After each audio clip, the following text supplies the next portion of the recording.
ശ്രീമാത്രേ നമഃ. ശ്രീ ഗുരുഭ്യോ നമഃ. ഗുരുപാദുക സ്തോത്രം ആണ് നമ്മളിപ്പോ തുടങ്ങിയിരിക്കുന്നത്. ഇന്നലെ നമ്മള് ഗുരുപാദുക സ്തോത്രം, എന്താണ് പാദുകങ്ങള്,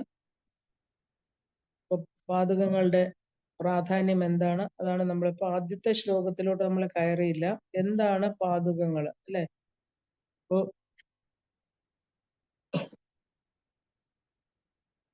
അപ്പോൾ നമ്മുടെ ഈ കർമ്മബന്ധം, അവിദ്യ അല്ലെ, ഇതെല്ലാം പോകുന്നതോടുകൂടി നമ്മുടെ ഉള്ളില് നമ്മുടെ ഈ ഒരു മലിന വികാരങ്ങളെല്ലാം പോയി കഴിഞ്ഞാല് നമ്മുടെ ട്രൂ സെൽഫ് എന്നുള്ള ആത്മാവ് പ്രകാശിക്കുന്നു എന്നല്ലേ നമ്മൾ കണ്ടു അല്ലെ. പാദുകം എന്നത് ഒരു സാധകനെ സംബന്ധിച്ച് ഒരു മീൻസ് ഓഫ് സറണ്ടർ ആണ് അല്ലെ, അല്ലെങ്കിൽ നമ്മുടെ ഒരു ലക്ഷ്യത്തിൽ എത്തിച്ചേരലാണ്, ഇപ്പൊ ഗോൾ ആൻഡ് ഫുൾഫിൽമെന്റ് ആണ്.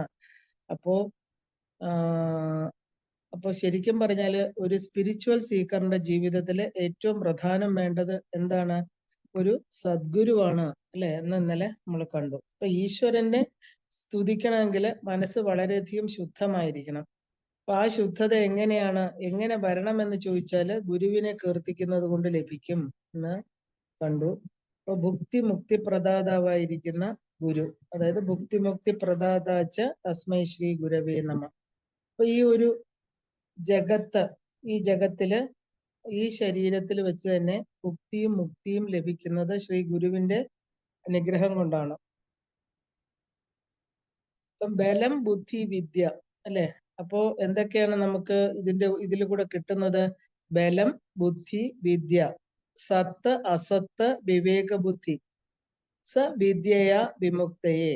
അപ്പൊ ബലം എന്ന് പറഞ്ഞാൽ എന്താ? ശരിക്കും പറഞ്ഞാല് ബലം എന്ന് പറഞ്ഞാൽ മനസ്സിന്റെ ബലമാണ് ഇവിടെ പറയുന്നത്. ആ ഒരു ശരിക്കും പറഞ്ഞാൽ the power to stay back in the path chosen by a person. നമ്മൾ ഒരു വഴി തിരഞ്ഞെടുത്താല് അതിൽ തന്നെ ഉറച്ചു നിൽക്കുക, അതിനെയാണ് നമ്മൾ ബലം എന്ന് പറയുന്നത്. ഇതെല്ലാം തന്നെ സദ്ഗുരുവിന്റെ അനുഗ്രഹം കൊണ്ട് ലഭിക്കണു. ആചാര്യ ഭഗവത് പാദര് ഗുരുക്കന്മാരെ സ്തുതിക്കാൻ, അതായത് ആ ഒരു ഗുരുപാദുക സ്തോത്രം എഴുതിയിരിക്കുന്നത് എന്തിനു വേണ്ടിയിട്ടാണ്? തന്റെ സ്വഗുരു മാത്രമല്ല, ഈ പരമ്പരയിൽ വന്നിരിക്കുന്ന എല്ലാ ഗുരുക്കന്മാരെയും സ്തുതിച്ചുകൊണ്ട് എഴുതിയതാണ്. അപ്പൊ ഗുരുക്കന്മാരുടെ പാദുകങ്ങളെയാണ് നമ്മൾ പൂജിക്കേണ്ടത്. അപ്പൊ ഈശ്വരനെ പൂജിക്കുമ്പോൾ പോലും നമ്മൾ എവിടെയാ പൂജിക്കുന്നത്? ഭഗവാന്റെ പാദങ്ങളാണ് നമ്മൾ ദേവിയുടെ ആണെങ്കിലും ഏത് ഈശ്വരന്മാരെ നോക്കിയാലും നമ്മൾ പാദങ്ങളിലാണ് പൂജ സമർപ്പണം ചെയ്യുന്നത് അല്ലെ. പുഷ്പങ്ങൾ, അർഘ്യപാദാദികൾ എല്ലാം തന്നെ പാദത്തിലാണ് നമ്മൾ സമർപ്പിക്കുന്നത്. ഇപ്പൊ ക്ഷേത്രങ്ങളിലാണെങ്കിലും വിഗ്രഹങ്ങളിലും അങ്ങനെ തന്നെയാ ചെയ്യുന്നത്. അപ്പൊ ഗുരുക്കന്മാരുടെ പാദങ്ങള് ഏറ്റവും കൂടുതൽ പ്രാധാന്യം തരുന്ന പ്രാധാന്യം അർഹിക്കുന്ന എന്തെന്ന് പറഞ്ഞാല് അവർ ഏതൊരു സത്യത്തിലാണോ അധിഷ്ഠാനമായി നിലനിൽക്കുന്നത്, ആ ഏതൊരു ജ്ഞാനത്തിൽ അവർ ഉറച്ചു നിൽക്കുന്നോ അത് തന്നെയാണ് അവരുടെ പാദങ്ങൾ എന്ന് പറയുന്നത്. അതുകൊണ്ട് നമ്മള് ഓരോ എന്താ പറയാ അർച്ചനകൾ ചെയ്യുമ്പോഴും നമ്മൾ ആ സത്യത്തിലേക്കുള്ള യാത്രയാണ് നമ്മൾ തുടരുന്നത്. അപ്പൊ ആ ബ്രഹ്മസത്യം അല്ലെങ്കിൽ ആ ജ്ഞാനം അതിൽ ഉറച്ചിട്ടുള്ള ഒരു ബ്രഹ്മനിഷ്ഠന്മാരാണ് ഗുരുക്കന്മാര്. അപ്പോ ഏതൊന്നില് എവിടെ നിൽക്കുന്നുവോ അത് തന്നെയാണ് പാദം എന്നുള്ള ആ ഒരു വാക്കുകൊണ്ട് നമ്മൾ ഉദ്ദേശിക്കുന്നത്. അപ്പൊ ആ പാദത്തിലൂടെ നമ്മൾ പൂജിക്കുന്ന ആ പരമമായ സത്യം, അതായത് ആ ബ്രഹ്മതത്വമാകുന്ന ജ്ഞാനത്തെ തന്നെയാണ്. അങ്ങനെ ഗുരുക്കന്മാരുടെ പാദകങ്ങളെ ആശ്രയിക്കുന്നതിലൂടെ നമുക്ക് എന്താ കിട്ടുന്നത്? ബ്രഹ്മജ്ഞാനം കൈവരുന്നു. അപ്പൊ ഗുരു അനുഗ്രഹം കൊണ്ട് ഒരു സാധാരണ ജീവൻ മുക്തിപദത്തിലേക്ക് ഉയരുന്നു. അപ്പൊ പാദകം എന്നത് കാലിൽ ധരിക്കുന്ന മെതിയടിയാണ്. അപ്പൊ അതിനെ ശിഷ്യന്മാര് സ്വീകരിച്ച് സ്വർണം വെള്ളിയൊക്കെ കെട്ടി അലങ്കാരം ചെയ്ത് പൂജാമുറിയില് പീഠത്തിൽ വെച്ച് നിത്യപൂജകളൊക്കെ ചെയ്യുന്നത് നമ്മുടെ ഭാരതദേശത്തില് കോടിക്കണക്കിന് വർഷങ്ങളായിട്ട് തുടരുന്ന ഒരു ചടങ്ങാണ്. അപ്പോ അതായത് ഈ ദേശത്തിലെ കോടിക്കണക്കിന് ശിഷ്യന്മാരാണ് ഗുരുക്കന്മാരെ ഈ രീതിയിൽ പൂജിക്കുന്നത്. ഇവിടെ വന്നിട്ടുള്ളത് ഇതിനു മുമ്പേ തന്നെയാണെങ്കിലും ഭാരതത്തിലെ ഒരു പ്രത്യേകതയാണത്. അവനവന്റെ ഗുരുവിന്റെ പാദകങ്ങളെയാണ് പൂജ ചെയ്യാനുള്ള സന്നിധിയായിട്ട്, അല്ലെങ്കിൽ നമ്മൾ ഓൾട്ടർ എന്ന് പറയും, പൂജാമുറി അല്ലെ, പൂജ ചെയ്യേണ്ട സന്നിധി ആയിട്ട് കാണുന്നത്.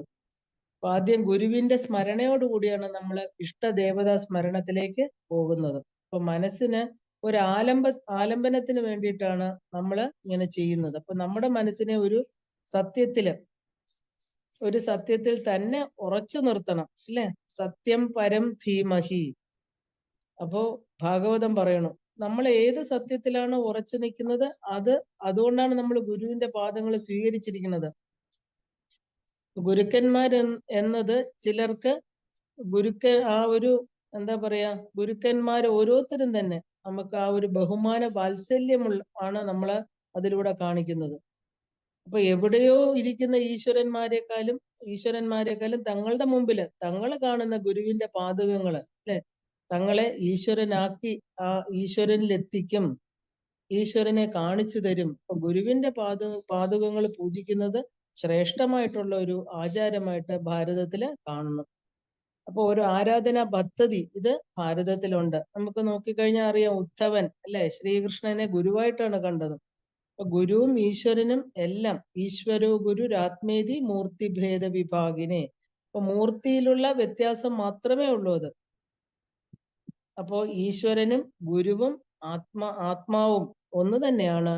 ഈ അറിവുള്ള മനുഷ്യർക്ക് ഈ പാദുകങ്ങള് എന്താ പറയാ, ഈശ്വര പാദുകങ്ങൾ തന്നെയാണ്, ഈശ്വര തത്വം തന്നെയാണ്, ബ്രഹ്മതത്വം തന്നെയാണ്. അതിനെ നമ്മള് ആ ഒരു ധരിക്കുന്നത് പോലെ അത് ചെരുപ്പാണെന്ന് നമ്മൾ പറയാറില്ല.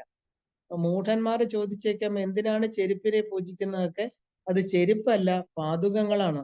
പണ്ട് കാലത്ത് മുതിർന്നവരുടെ, അതായത് അച്ഛൻ, അമ്മ തുടങ്ങിയവരുടെ ചെരുപ്പ് പ്രായത്തിൽ കുറഞ്ഞവർ ഇടില്ലായിരുന്നു, അല്ലെ? നമ്മൾ അതിനെ ബഹുമാനിച്ചിരുന്നു.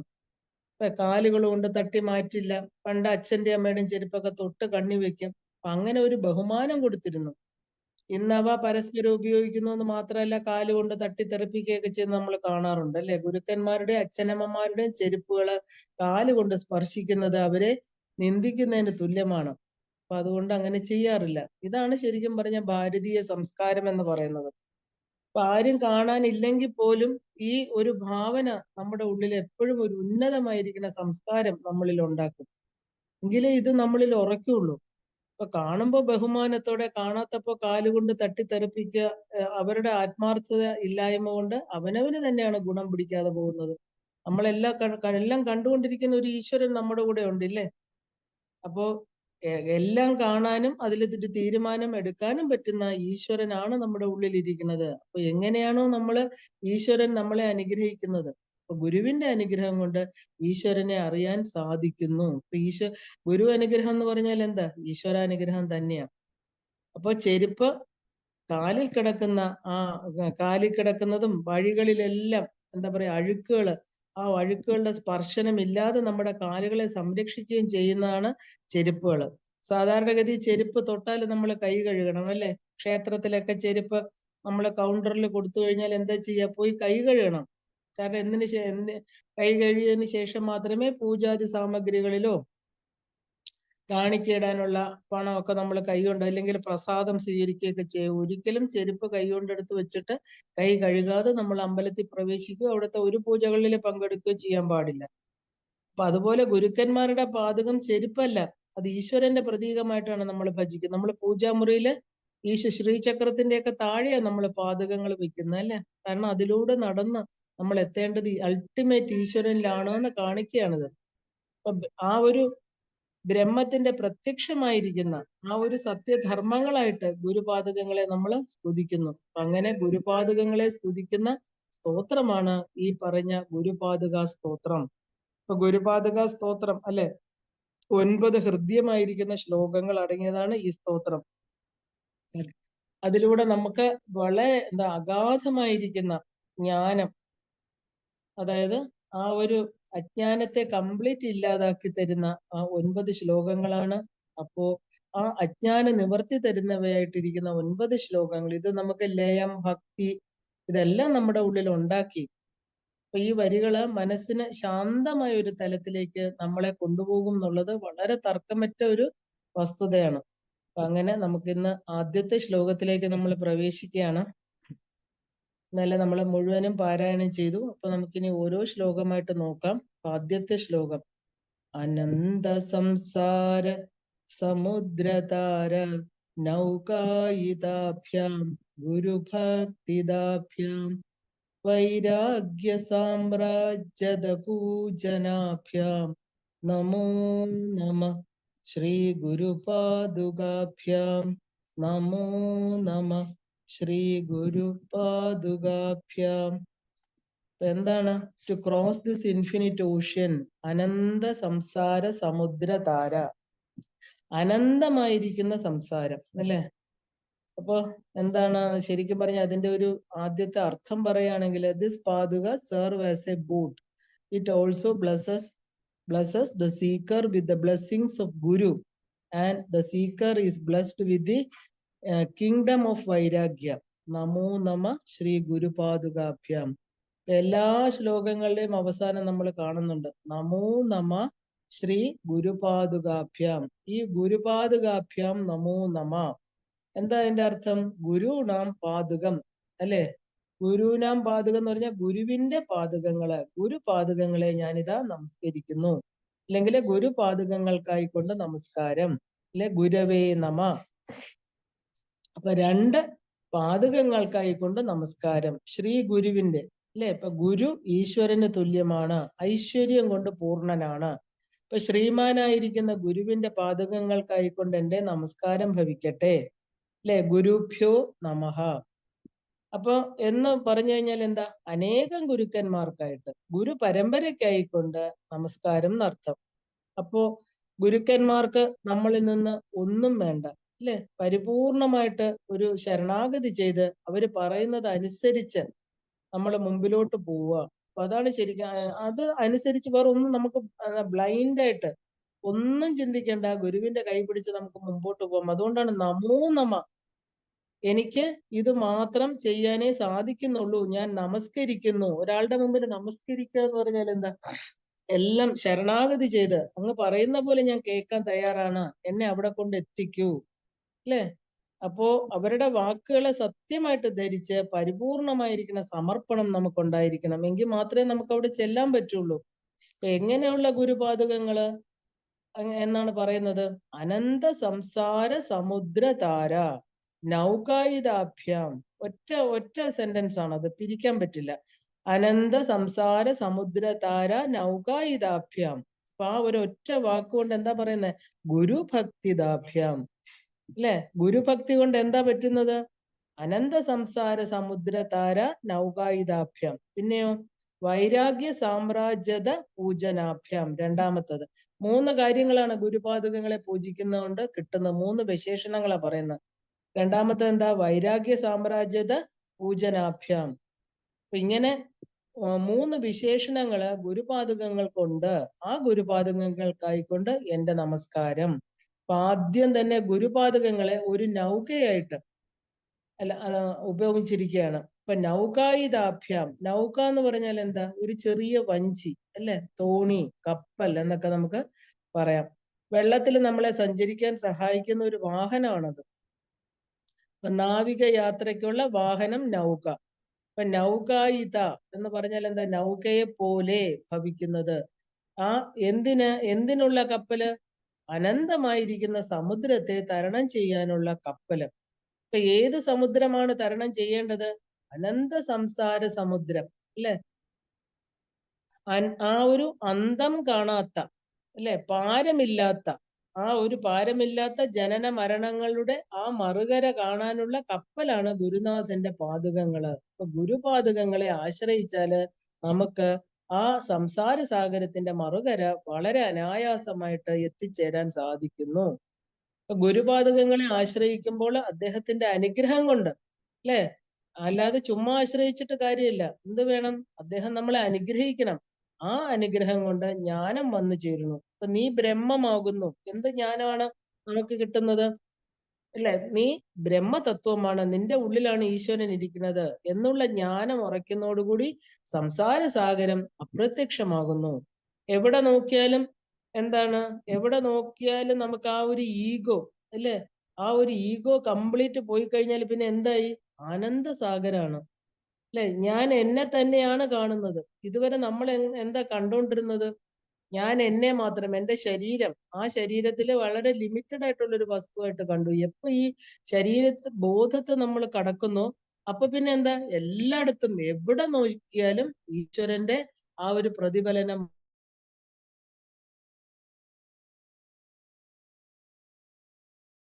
പ്രപഞ്ചം എന്ന് പറയുന്നത് എന്റെ തന്നെ ഒരു പ്രതിഫലനമാണ്. ഇവിടെ ഒരു സെപ്പറേറ്റ് ആയിട്ട് ഒരു വസ്തുവല്ല.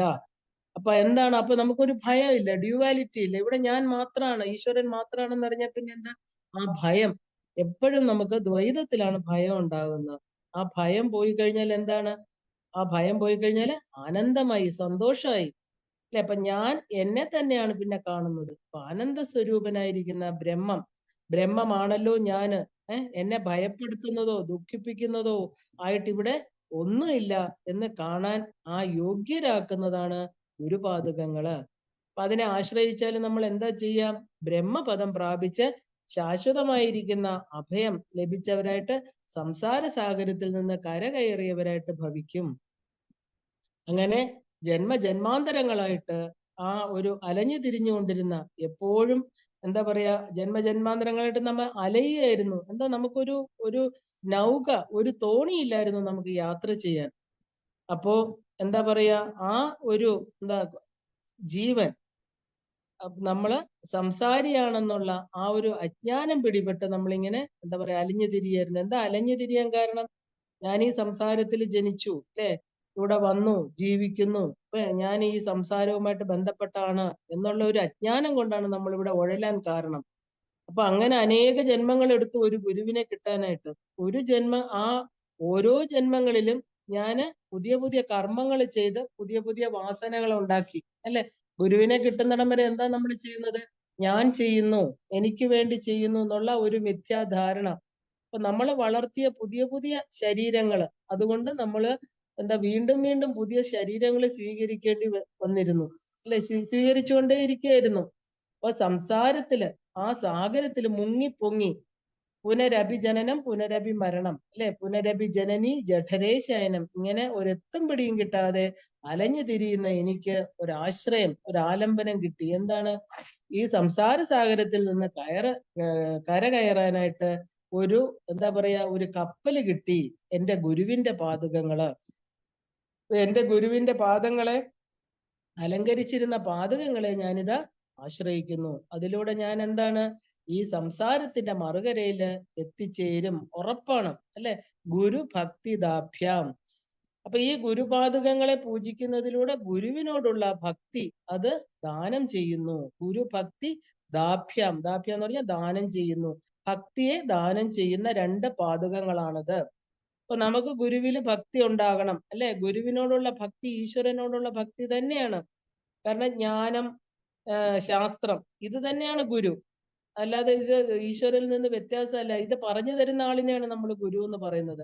അപ്പൊ ഈ ജ്ഞാനതലത്തില്, അല്ലെ, ഈ ജ്ഞാനതലത്തിൽ എത്താൻ നമ്മള് ഗുരുക്കന്മാരെ ആശ്രയിക്കുമ്പോൾ അവര് നമ്മളെ അനുഗ്രഹിക്കുന്നു, അല്ലെ? ആശ്രയിക്കണം നമ്മള്, എന്നാൽ മാത്രമേ നമുക്ക് അനുഗ്രഹം കിട്ടുള്ളൂ. അപ്പൊ അവരുടെ വാക്കുകളില് ആ ഒരു സത്യത്വ ബുദ്ധി, ആ ശ്രദ്ധ ഇവ നമുക്ക് ഉണ്ടാവണം, അല്ലെ? ശാസ്ത്രസ്യ ഗുരുവാക്യസ്യ സത്യബുദ്ധിയ അവധാരയേ. നമുക്ക് എന്താ ശാസ്ത്രം, അവര് പറഞ്ഞു തരുന്ന ശാസ്ത്രത്തെ നമ്മൾ വിശ്വസിക്കണം, ഗുരുവാക്യത്തിനെ വിശ്വസിക്കണം സത്യബുദ്ധിയായിട്ട്. അവര് പറയുന്നത് ഒരിക്കലും കള്ളമല്ല, നമ്മളെ രക്ഷിക്കാനാണ് അവര് പറയുന്നത് എന്നുള്ള ആ ഉറപ്പോടുകൂടി നമ്മൾ അത് വിശ്വസിക്കണം. അപ്പൊ നിങ്ങൾ ബ്രഹ്മം എന്ന വസ്തു ലഭിക്കണമെങ്കിൽ എന്ത് വേണം? നമുക്ക് ആ ഒരു ബ്രഹ്മവസ്തുവിനെ കിട്ടണമെങ്കിൽ നമുക്ക് നമ്മുടെ ആത്മസ്വരൂപത്തെ അറിയണമെങ്കിൽ ശ്രദ്ധ വേണം. ശ്രദ്ധാവാൻ ലഭതേ ജ്ഞാനം, അല്ലെ? അത് തന്നെയാണ് ഭക്തി. അപ്പൊ ശ്രദ്ധ, ഭക്തി, ധ്യാനത്തിലൂടെ, ആ ഒരു ധ്യാനത്തിലൂടെ തന്റെ സ്വസ്വരൂപ ദർശനം ഉണ്ടാകണം. അപ്പൊ ഇത് രണ്ടും വേണം, അല്ലെ? ശ്രദ്ധയും വേണം, ഭക്തിയും വേണം, എന്നാലേ നമുക്ക് ധ്യാനിക്കാൻ പറ്റുള്ളൂ. ഭക്തി എന്ന് പറഞ്ഞാൽ എന്താ? പൂർണ്ണമായിരിക്കുന്ന വിശ്വാസം എന്നർത്ഥം. ഇപ്പൊ ഗുരുവാക്യത്തില് വിശ്വാസം, ശ്രദ്ധ ഇവ ഉണ്ടെങ്കിൽ എന്ത് വേണം? ഈ ഒരു എന്താ പറയാ ഈ ഒരു നമ്മുടെ സംസാര സാഗരത്തിൽ നിന്ന്, അതായത് ഈ വേദാന്ത വിഷയങ്ങൾ നമുക്ക് പെട്ടെന്ന് മനസ്സിലാവും. കാരണം അല്ലെങ്കിൽ ഇത് വളരെ ബുദ്ധിമുട്ടാണ് നമുക്ക് മനസ്സിലാക്കാനായിട്ട്, അല്ലെ? വളരെ ഗഹനമായിരിക്കുന്ന വേദാന്ത തത്വങ്ങൾ നമുക്ക് മനസ്സിലാവില്ല. അപ്പോ ഗുരുവിന്റെ അനുഗ്രഹം കൊണ്ട് ഇത് വളരെ ലളിതമായിട്ട് നമുക്ക് അനുഭവപ്പെടും. ഇത് ഇനി എത്ര ഗഹന വിഷയമാണെങ്കിലും ഗുരുവിന്റെ സ്നേഹം, വിശ്വാസം ഇവയുണ്ടെങ്കിൽ വളരെ ലളിതമായിട്ട് അവ നമുക്ക് അനുഭവപ്പെടും. ഇപ്പൊ ഗുരുവിന്റെ വാത്സല്യം തിരിച്ചറിഞ്ഞ് നമ്മുടെ ഉള്ളിലെ ആദരവും സ്നേഹവും വന്നു കഴിഞ്ഞാൽ പിന്നെ എന്താണ്, എത്ര കഠിനമായ വിഷയമാണെങ്കിലും വളരെ ലാഘവത്തോടെ നമുക്ക് അനുഭവപ്പെടും. അതേ അതേ ഗുരുവിനോട് വിദ്വേഷഭാവം അല്ലെങ്കിൽ മത്സര ബുദ്ധിയൊക്കെ വച്ചു പുലർത്തിയാല് ഇതൊക്കെ വെറും എന്താ പറയാ, വെറുതെ നടക്കാത്ത, അല്ലെ, നമ്മൾ പറയും ഉട്ടോപ്യൻ കാര്യങ്ങളാണ്, ഉട്ടോപ്യൻ ഐഡിയകളാണെന്നൊക്കെ പറഞ്ഞ് നമ്മൾ തള്ളിക്കളയുകയും ചെയ്യും. അതുകൊണ്ടാണ് പലർക്കും ആ ഗുരുവിനോടുള്ള ആ ഒരു ആത്മാർത്ഥത ഉണ്ടെങ്കിൽ അവർക്ക് ഈ വിഷയങ്ങൾ പെട്ടെന്ന് ഉള്ളിൽ കയറും. അല്ലാത്തവർക്ക് അത് മനസ്സിലാവില്ല, വെറുതെ കേൾക്കും, അത് പക്ഷെ അനുഭവത്തിൽ കൊണ്ടുവരില്ല. ഇതൊക്കെയാണ് കാരണം. അപ്പൊ സംശയങ്ങള് എന്താ, ഗുരുഭക്തിയെ ഇല്ലാതാക്കും. ഇപ്പൊ എത്രയോ പേരാണ് ഗുരുക്കന്മാരെ മാറ്റിക്കൊണ്ടിരിക്കുന്നത്, അല്ലെ? ഒരു ജന്മത്തിൽ 5-6 ഗുരുക്കന്മാരെ സ്വീകരിക്കുന്നത്. എന്താ, ഓരോ ഗുരുവിലും അവർക്ക് സത്യബുദ്ധിയില്ല, അവർക്ക് വിശ്വാസമില്ല. ഇന്ന് കലിയുഗത്തില് നമ്മളെ പറ്റിക്കുന്ന ഒരുപാട് ഗുരുക്കന്മാരും ഉണ്ട്. പക്ഷെ നമുക്ക് ഏതാണ് സത്യം ഏതാണ് മിഥ്യ എന്ന് തിരിച്ചറിയാൻ പറ്റുന്നില്ല. പക്ഷെ യഥാർത്ഥമായിട്ടുള്ള ഒരു ഗുരുവിന്റെ അടുത്തുള്ള ഭക്തി നമുക്ക് എന്താ ചെയ്യുന്നത്? നമുക്ക് ഈ ഗഹനമായിട്ടുള്ള നമ്മുടെ ശാസ്ത്ര വിഷയങ്ങളെ നമ്മളെ മനസ്സിലാക്കാനായിട്ട് അവരുടെ അനുഗ്രഹം കൊണ്ടാണ് നമുക്കത് മനസ്സിലാവുന്നത്. ഗുരുഭക്തി ഉള്ളവർക്ക് പറയുന്നതിന് മുമ്പേ തന്നെ ഇതിന്റെ അർത്ഥം ഗ്രഹിക്കാൻ സാധിക്കും. അപ്പൊ ഇതൊക്കെ അനുഭവമായിരിക്കുന്ന സത്യങ്ങളാണ്, ഇതൊക്കെ വെറുതെ പറയുന്നതല്ല, അല്ലേ? അനേക പരമ്പരകളിലൂടെ ഗുരുശിഷ്യ ബന്ധം ഇങ്ങനെ തുടർന്നുകൊണ്ടിരിക്കുകയാണ്. അതിനെയാണ് ശ്രുതി സ്മൃതി പുരാണാനാം. കേൾവിയിലൂടെ ദക്ഷിണാമൂർത്തിയുടെ മുമ്പിലിരിക്കുന്ന സനകാദികളിലൂടെ ആ ഗുരുശിഷ്യ പാരസ്പര്യം ഇന്നും തുടർന്നു പോയിക്കൊണ്ടിരിക്കണം. ആർക്കാണോ ഗുരുവിൽ വിശ്വാസവും ഭക്തിയും ഉള്ളവർക്ക് അവർക്ക് ഈ വിഷയം പെട്ടെന്ന് മനസ്സിലായി, അവരുടെ പാപങ്ങളെല്ലാം ദഹിച്ച് അവർക്ക് ആ സത്യവസ്തുവിനെ പെട്ടെന്ന് മനസ്സിലാക്കാൻ സാധിക്കുന്നു.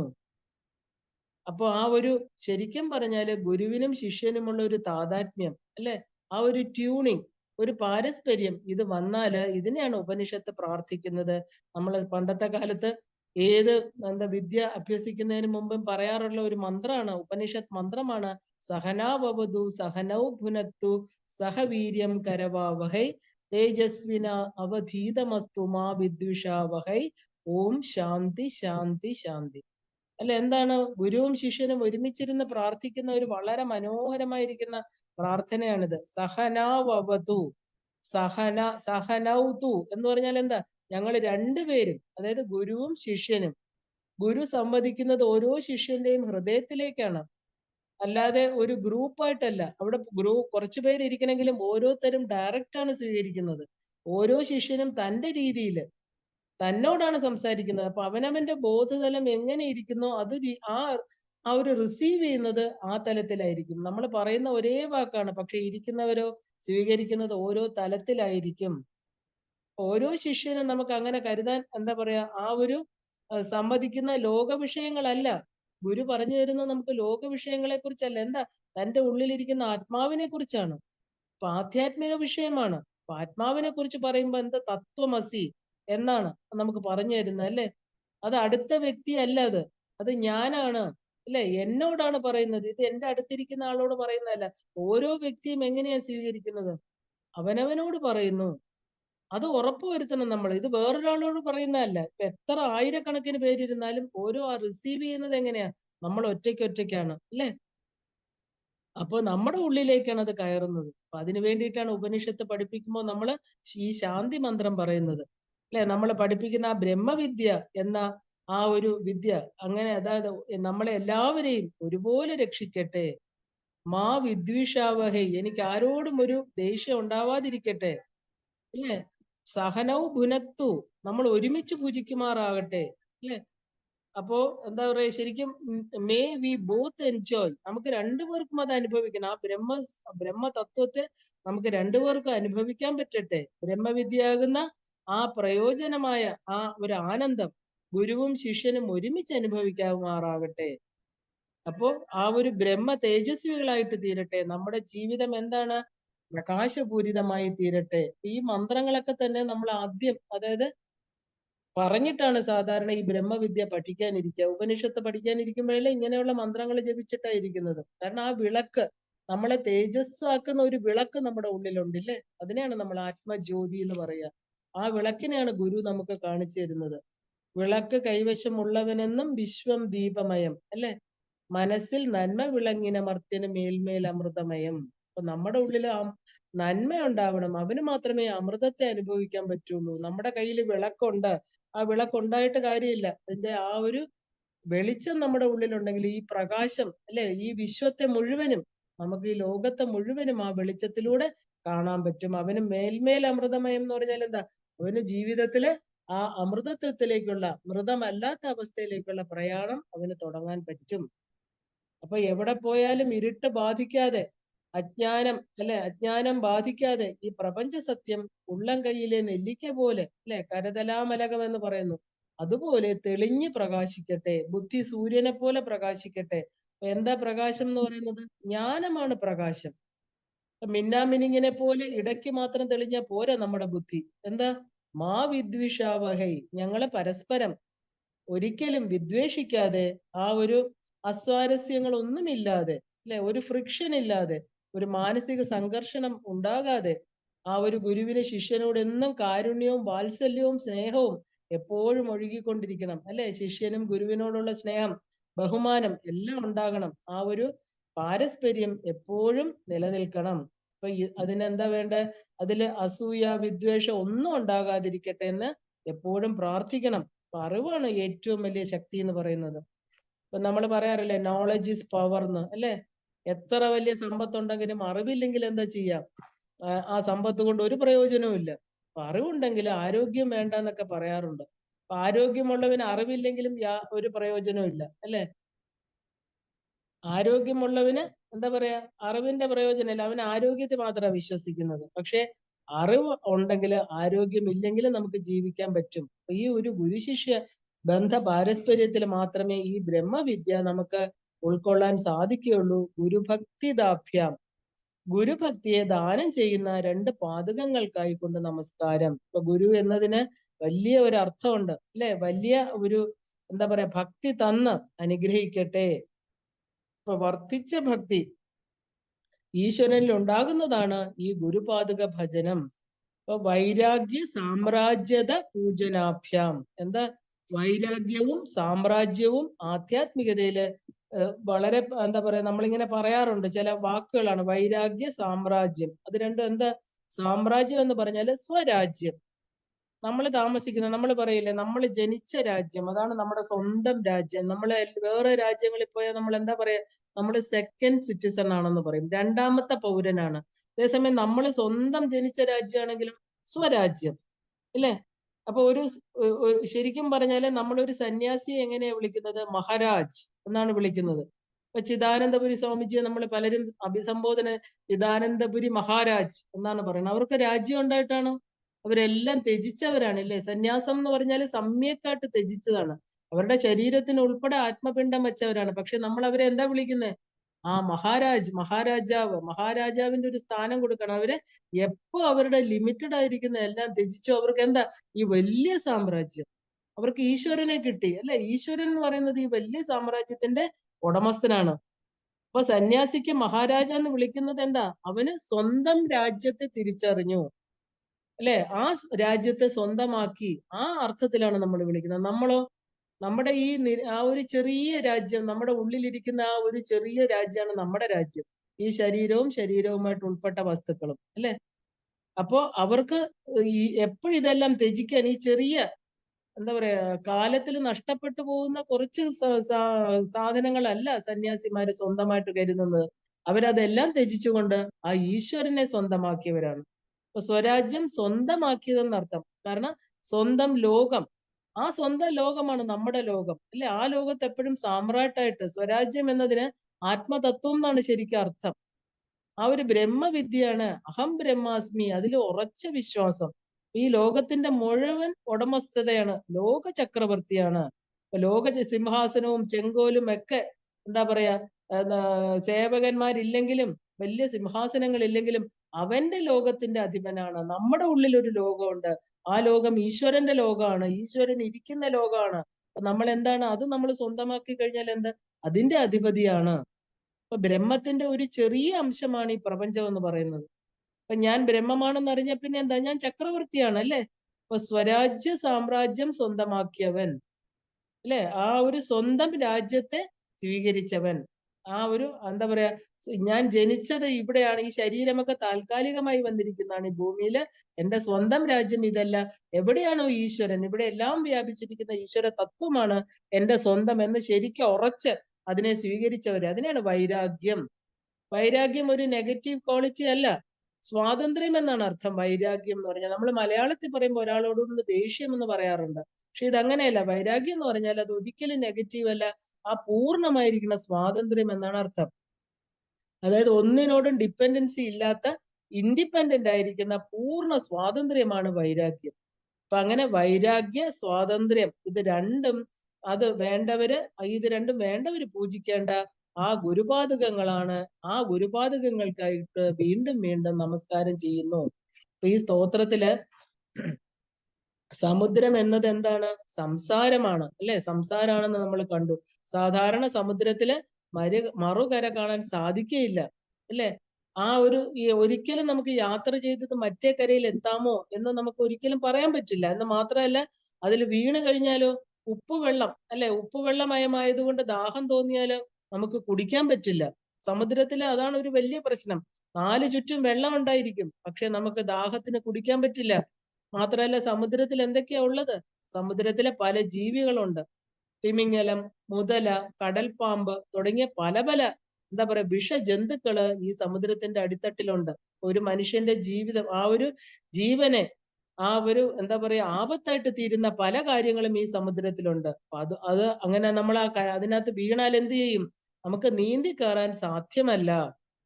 അതിൽ മുങ്ങി മരിക്കുകയാണെന്ന് അർത്ഥം. കാരണം നമുക്ക് ഒരു സമുദ്രത്തിൽ വീണാൽ ഒരു വ്യക്തിക്ക് സ്വന്തം ശരീരം വെച്ചല്ലേ, അവന്റെ ശരീരബലം കൊണ്ട് നീന്തി കയറാൻ പറ്റില്ല. അതിൽ വീണ് പോവും, അല്ലെ? വീണ് പോകും. അതിനകത്ത് ആ മരണം അതിനകത്ത് തന്നെ സംഭവിക്കുകയും ചെയ്യും. അപ്പൊ ഈ സംസാരം എന്ന് പറയുന്ന, ഈ പറയുന്ന സമുദ്ര ജലം എന്നത് അവിദ്യയാണ്, അല്ലെ? മൂലവിദ്യ, മൂലാവിദ്യ എന്ന് പറയും, പ്രൈമോഡിയൽ ഇഗ്നറൻസ്. അപ്പൊ അത് മായയാലും മൂടിപ്പെട്ട് അജ്ഞാനമാകുന്ന സമുദ്രത്തിലാണ് നമ്മൾ വീണ് കിടക്കുന്നത്. അതുകൊണ്ട് ഓരോ ജീവനും വന്ന് പതിക്കുന്നത് എവിടെയാ? ഈ അജ്ഞാനത്തിലാണ്. അപ്പോ ആ ഒരു ഇഗ്നറൻസ്, ശരിക്കും പറഞ്ഞാല് അറിവില്ലായ്മ, നമുക്ക് ഇഗ്നോറൻസ് അബൌട്ട് ദ ട്രൂത്ത്, അല്ലെ? അല്ലെങ്കിൽ അബൌട്ട് മൈസെൽഫ്, ഞാൻ ആരാണ് എന്നുള്ള അറിവില്ലാത്തത് കൊണ്ട് നമ്മള് ഈ പറയുന്ന ആ അജ്ഞാനമാകുന്ന സമുദ്രത്തിൽ വീണ് കിടക്കണോ. അവിദ്യ കൊണ്ട് നമുക്ക് ലഭിച്ച ഈ ശരീരത്തില്, നമുക്ക് ശരീരം കിട്ടാൻ കാരണം എന്താ? ഞാൻ ശരീരമാണെന്നുള്ള ചിന്ത തന്നെയാണ് അടുത്ത ശരീരം കിട്ടാൻ കാരണം, അല്ലെ? ശരീരമാണ്, ഞാൻ ചെയ്യുന്നു. ഇപ്പൊ ശരീരമല്ല എന്നുള്ള ബോധത്തിന് വേണ്ടിയാണ് നമ്മൾ ഇത്രയും ശാസ്ത്രം പഠിക്കുന്നത്. അപ്പൊ നമ്മൾ വീണ്ടും വീണ്ടും ഈ ശരീരം സ്വീകരിച്ച് ഇവിടെ വീണുകൊണ്ടിരിക്കുകയാണ്. അവിദ്യയോട് കൊണ്ടാണ് ഈ ശരീരം ലഭിച്ചതെന്ന് അർത്ഥം. അപ്പൊ ജീവൻ എന്തുകൊണ്ടാ സുഖി, ദുഃഖി, കാമി എന്നൊക്കെ നമ്മൾ അറിയപ്പെടുന്നത്? ഈ നിരന്തരമായിരിക്കുന്ന തിരമാലകൾ ഇവിടെ ഇങ്ങനെ വന്നുകൊണ്ടിരിക്കുകയാണ്. ഈ തിരമാലകൾ എന്തൊക്കെയാ? ഈ സംസാരമാകുന്ന സാഗരത്തിലെ വിശപ്പ്, ദാഹം, മൃത്യു, ജര, വ്യാധി, അല്ലെ? മനുഷ്യ ശരീരത്തിനെ ഇല്ലാതാക്കുന്ന പല പല ദോഷങ്ങള്, അല്ലെ? പല പല തിരമാലകളെല്ലാം ഉയർന്നു പൊങ്ങിക്കൊണ്ടിരിക്കുന്ന ഒരു സ്ഥലമാണ് ഇവിടെ. അപ്പൊ കാമം, ക്രോധം, അസൂയയാകുന്ന വിഷജന്തുക്കള് ഈ സമുദ്രത്തിന്റെ അടിയിൽ നമ്മളെ ആക്രമിക്കാനായിട്ട് ഒരുങ്ങി നിൽക്കുന്നു. ഇതാണ് അനന്ത സംസാര സമുദ്രം എന്ന് പറയുന്നത്. അപ്പൊ ചില സമയം ശാന്തമായിട്ടിരിക്കും, ചിലപ്പോ അത് ഉഗ്രമാവും, ഇല്ലേ? നമ്മള് സുനാമിയൊക്കെ വരുമ്പോ നമ്മൾ പറയും കടൽക്ഷോഭമാണെന്ന്. അപ്പൊ ഇതിനെയാണ് നമ്മൾ കടക്കേണ്ടത്. അത് നിസ്സാര കാര്യമല്ല ഈ കടലിനെ കടക്കുക എന്ന് പറയുന്നത്. ഇവിടെ എന്താ നമുക്ക് വേണ്ടത്? ശ്രീ ഗുരുപാദുകം. അത് മാത്രമാണ് നമുക്ക് ഈ സംസാരമാകുന്ന സമുദ്രത്തെ കടക്കാൻ സഹായിക്കുന്ന ഒരു ചെറിയ തോണി. ഈ വലിയ സമുദ്രം കടക്കാൻ നമുക്ക് എന്താ ഉള്ളത്? നമ്മൾ മാത്രം സഞ്ചരിക്കുന്ന ആ ഗുരുപാദുകങ്ങളാകുന്ന ചെറിയ തോണി മാത്രം മതി, അല്ലെ? ദ സ്ട്രോങ് ഡിവോഷൻ ആൻഡ് ഭക്തി to the lotus feet of guru, അല്ലെ? അതെന്താണ് നമ്മൾ ചെയ്യുന്നത്? അത് തന്നെ ആ ആസ്പിറന്റിനെ, അല്ലെങ്കിൽ ആ സാധകനെ ഈ ഒരു സംസാര സമുദ്രത്തെ കടന്നു പോകാൻ സഹായിക്കുന്നു. നമ്മളതില് വിശ്വാസം ഇല്ല, അതുകൊണ്ടാണ് ഇത് നമുക്ക് വീണ്ടും വീണ്ടും ഈ ജന്മം വരുന്നത്. കാരണം ഈ ഒരു ഒറ്റ ഉറച്ച വിശ്വാസം മതി. കാരണം ഇതിനകത്ത് നമ്മുടെ ശരീരമല്ല, മനസ്സല്ല, ഇന്ദ്രിയങ്ങളല്ല, നമുക്ക് പോവേണ്ടതായിട്ടുണ്ട്. പോകുന്നത് എന്താ? ആ ആ ഉയർന്ന തലത്തിലേക്കാണ്. അത് മാത്രമാണ് സത്യം. ഇതെല്ലാം നമുക്ക് പറയുന്ന പോലെ എളുപ്പമല്ല അത് വിശ്വസിക്കാനായിട്ട്. അത് വിശ്വസിക്കാൻ മാത്രമല്ല, നമ്മുടെ ജീവിതത്തിൽ അത് പ്രാക്ടിക്കലായിട്ട് കൊണ്ടുവരികയും ചെയ്യണം. അതിന് ഈ ഗുരുവിന്റെ അനുഗ്രഹം ഇല്ലാതെ നമുക്ക് പറ്റില്ല. ഈശ്വരൻ തന്നെയാണ് ഗുരുവിന്റെ വേഷത്തിൽ വന്നിരിക്കുന്നത്, അല്ലെ? ഒരിക്കലും ചിന്മയാനന്ദ സ്വാമിയോട് ഒരു ചെറുപ്പക്കാരൻ ചോദിച്ചു, സ്വാമിജി, അങ്ങ് എന്തിനാണ്, അങ്ങ് വലിയ ഉയർന്ന ഒരു പത്രപ്രവർത്തകനല്ലായിരുന്നോ? ഇല്ലേ, അങ്ങ് വക്കീലായിരുന്നല്ലോ. ആ ഒരു എന്താ പറയാ, ഇംഗ്ലീഷ് ലിറ്ററേച്ചറിലൊക്കെ ബിരുദാനന്തര ബിരുദമെടുത്ത ആളാണ് അദ്ദേഹം. പിന്നെ അതൊക്കെ ഉപേക്ഷിച്ചിട്ട് എന്തിനാണ് അങ്ങ് സന്യാസിയായതെന്ന് ചോദിച്ചു. ഈ പയ്യൻ വളരെ നിസ്സാരമായിട്ട് വായിൽ ഒരു ബബിൾ ഗം ഒക്കെ ഇട്ട് ചവച്ചുകൊണ്ട്, അല്ലെ, ഒരു ഗുരു എന്നൊന്നും അദ്ദേഹത്തെ കാണാതെ എന്താ പറയാ, ഒരു നിസ്സാരമായിട്ട്, കാരണം ചെറുപ്പം എന്ന് പറയുമ്പോൾ നമുക്കറിയാം അല്ലെ, ആ ശരീരബലത്തിലൊക്കെ അഹങ്കരിച്ചുകൊണ്ട് ബബിൾ ഗം ഒക്കെ ചവച്ചുകൊണ്ടാണ് സ്വാമിജിയോട് ചോദിച്ചത്, അങ്ങ് എന്തിനാണ് ഇതൊക്കെ ഉപേക്ഷിച്ചിട്ട് ഇങ്ങനെ ഈ കാവിയൊക്കെ ഇട്ട് നടക്കുന്നതെന്ന് ചോദിച്ചു. അപ്പൊ വായിൽ ഇങ്ങനെ ചവച്ച് എന്താ പറയാ, ഈ ചവച്ചുകൊണ്ടിരിക്കുന്നതൊക്കെ കണ്ടിട്ട് സ്വാമിജി തിരിച്ചു ചോദിച്ചു, അപ്പൊ എന്താണ് നീ ഈ ചവച്ചുകൊണ്ടിരിക്കണമെന്ന് ചോദിച്ചു. അപ്പൊ പറഞ്ഞു, ഇത് ഒരു ബബിൾ ഗം ആണ്. എന്തിനാ ഇത് ചവയ്ക്കുന്നത്? അതിൽ കുറച്ച് മധുരം ഉണ്ട്, ആ മധുരം കിട്ടും. അത് കിട്ടിക്കഴിഞ്ഞാൽ നീ എന്താ ചെയ്യുന്നത്? ഈ ബബിൾ ഗം കഴിക്കുവോ? ഇല്ല, ഞാൻ തുപ്പിക്കളയും. ഇത് തന്നെയാണ് ഞാനും ചെയ്തത്. കാരണം എന്താ, അപ്പൊ സ്വാമിജി മറുപടി പറഞ്ഞു, എനിക്ക് ഈ ലോക സുഖങ്ങള് മധുരം ഇല്ലാത്തതായി കഴിഞ്ഞു. അതില് മധുരം ഉണ്ടെന്ന് ഞാൻ വിചാരിച്ചു, കുറച്ച് ഞാൻ അതിൽ ജീവിച്ചു, ഇപ്പൊ എനിക്കതില് വിരക്തി തോന്നി. അതുകൊണ്ട് എന്താ, ഞാൻ ഈ ഒരു എന്താ പറയാ, ഭൗതിക ജീവിതം ഉപേക്ഷിച്ചു. എനിക്ക് അതിലാണ് ഇപ്പൊ സന്തോഷം. അല്ലെ, നമുക്ക് കുറച്ച് സുഖങ്ങള്, അല്ലെ, കുറച്ച് മധുരം കിട്ടുന്നതിൽ നമ്മൾ വീണ്ടും വീണ്ടും മധുരം കിട്ടുമെന്ന് വിചാരിച്ച് ഇവിടെ നിൽക്കുന്നു. പക്ഷെ അതിൽ ഇല്ലാന്ന് അറിഞ്ഞു കഴിഞ്ഞാൽ എന്താ, ധൈര്യപൂർവ്വം തുപ്പിക്കളയാൻ നമ്മൾ പഠിക്കണം. കാരണം അവിടെ നമുക്ക് പിന്നെ എന്താ, ആ തുപ്പിക്കളയേണ്ട വസ്തുക്കളെ വീണ്ടും വായിലിട്ട് ചവച്ചുകൊണ്ടിരുന്നാൽ നമുക്ക് അതിൽ നിന്ന് മധുരം കിട്ടില്ല. അപ്പൊ നമ്മൾക്ക് ഈ ഉറച്ച ഒരു ഗുരുവില് വിശ്വാസമില്ല, ഈ പറയുന്നതിൽ വിശ്വാസമില്ല. കാരണം എന്താ, അതിനെയാണ് നമ്മൾ അവിദ്യ എന്ന് പറയുന്നത്. ആ കാമ്യ കർമ്മങ്ങളെ നമ്മൾ വീണ്ടും വീണ്ടും ചെയ്തുകൊണ്ടിരിക്കണോ. അപ്പം ആ ഒരു എന്താ പറയാ, അത് മറയുന്നിടം വരെ, ഈ അവിദ്യ മാറുന്നിടം വരെ അറിവിന്റെ ജ്ഞാനത്തിന്റെ ബോട്ടിൽ സഞ്ചരിച്ചാല് ആ അറിവ് കൊണ്ട് തന്നെ, ഗുരുവിന്റെ അനുഗ്രഹം കൊണ്ട് തന്നെ നമ്മള് മറുകര എത്തിച്ചേരും. അപ്പൊ ഗുരുവിന്റെ പാതകങ്ങൾ എന്താ, അജ്ഞാനം മാറ്റി നമ്മളെ അറിവിന്റെ പാതകങ്ങളാണ് അതല്ലേ. ആ പാതകങ്ങളാകുന്ന ചെറിയ നൗകയ്ക്കകത്ത് കേറിയാല് നമുക്ക് തീർച്ചയായിട്ടും ആ ഗുരു തന്നെ നമ്മളിപ്പോ ഈശ്വരനെ കാണുന്നില്ല, അല്ലെ, ഈശ്വരൻ നമുക്ക് എന്താ ഒരിക്കലും എന്താ നേരിട്ട് നമുക്ക് നമ്മുടെ കണ്ണുകൾക്ക് ഗോചരമല്ല, നമുക്ക് അനുഭവവേദ്യമാണ്. അപ്പൊ ഇല്ല, നമ്മൾ ഇലക്ട്രിസിറ്റി കാണുന്നില്ല, പക്ഷെ ഇലക്ട്രിസിറ്റി അനുഭവവേദ്യമാണ്. ഇലക്ട്രിസിറ്റി ഇല്ലെങ്കിൽ ഒന്നും പ്രവർത്തിക്കില്ല. അതുപോലെ നമ്മുടെ ശരീരം പ്രവർത്തിപ്പിക്കുന്ന ഈശ്വരൻ ഉള്ളത് കൊണ്ടാണോ എന്നറിയാം. അപ്പൊ ഈ ഗുരുഭക്തി എന്ന് പറയുന്നതും, ആ ഗുരു എന്ന് പറയുന്ന ഗുരുവിന്റെ അനുഗ്രഹം കാണാൻ പറ്റിയില്ലെങ്കിലും എന്താ, ആ അനുഗ്രഹമാകുന്ന ചെറിയ ബോട്ടിലാണ് നമ്മൾ ആ ഒരു മറുകര, ആ ഈശ്വരനില് എത്തിച്ചേരുന്നത്.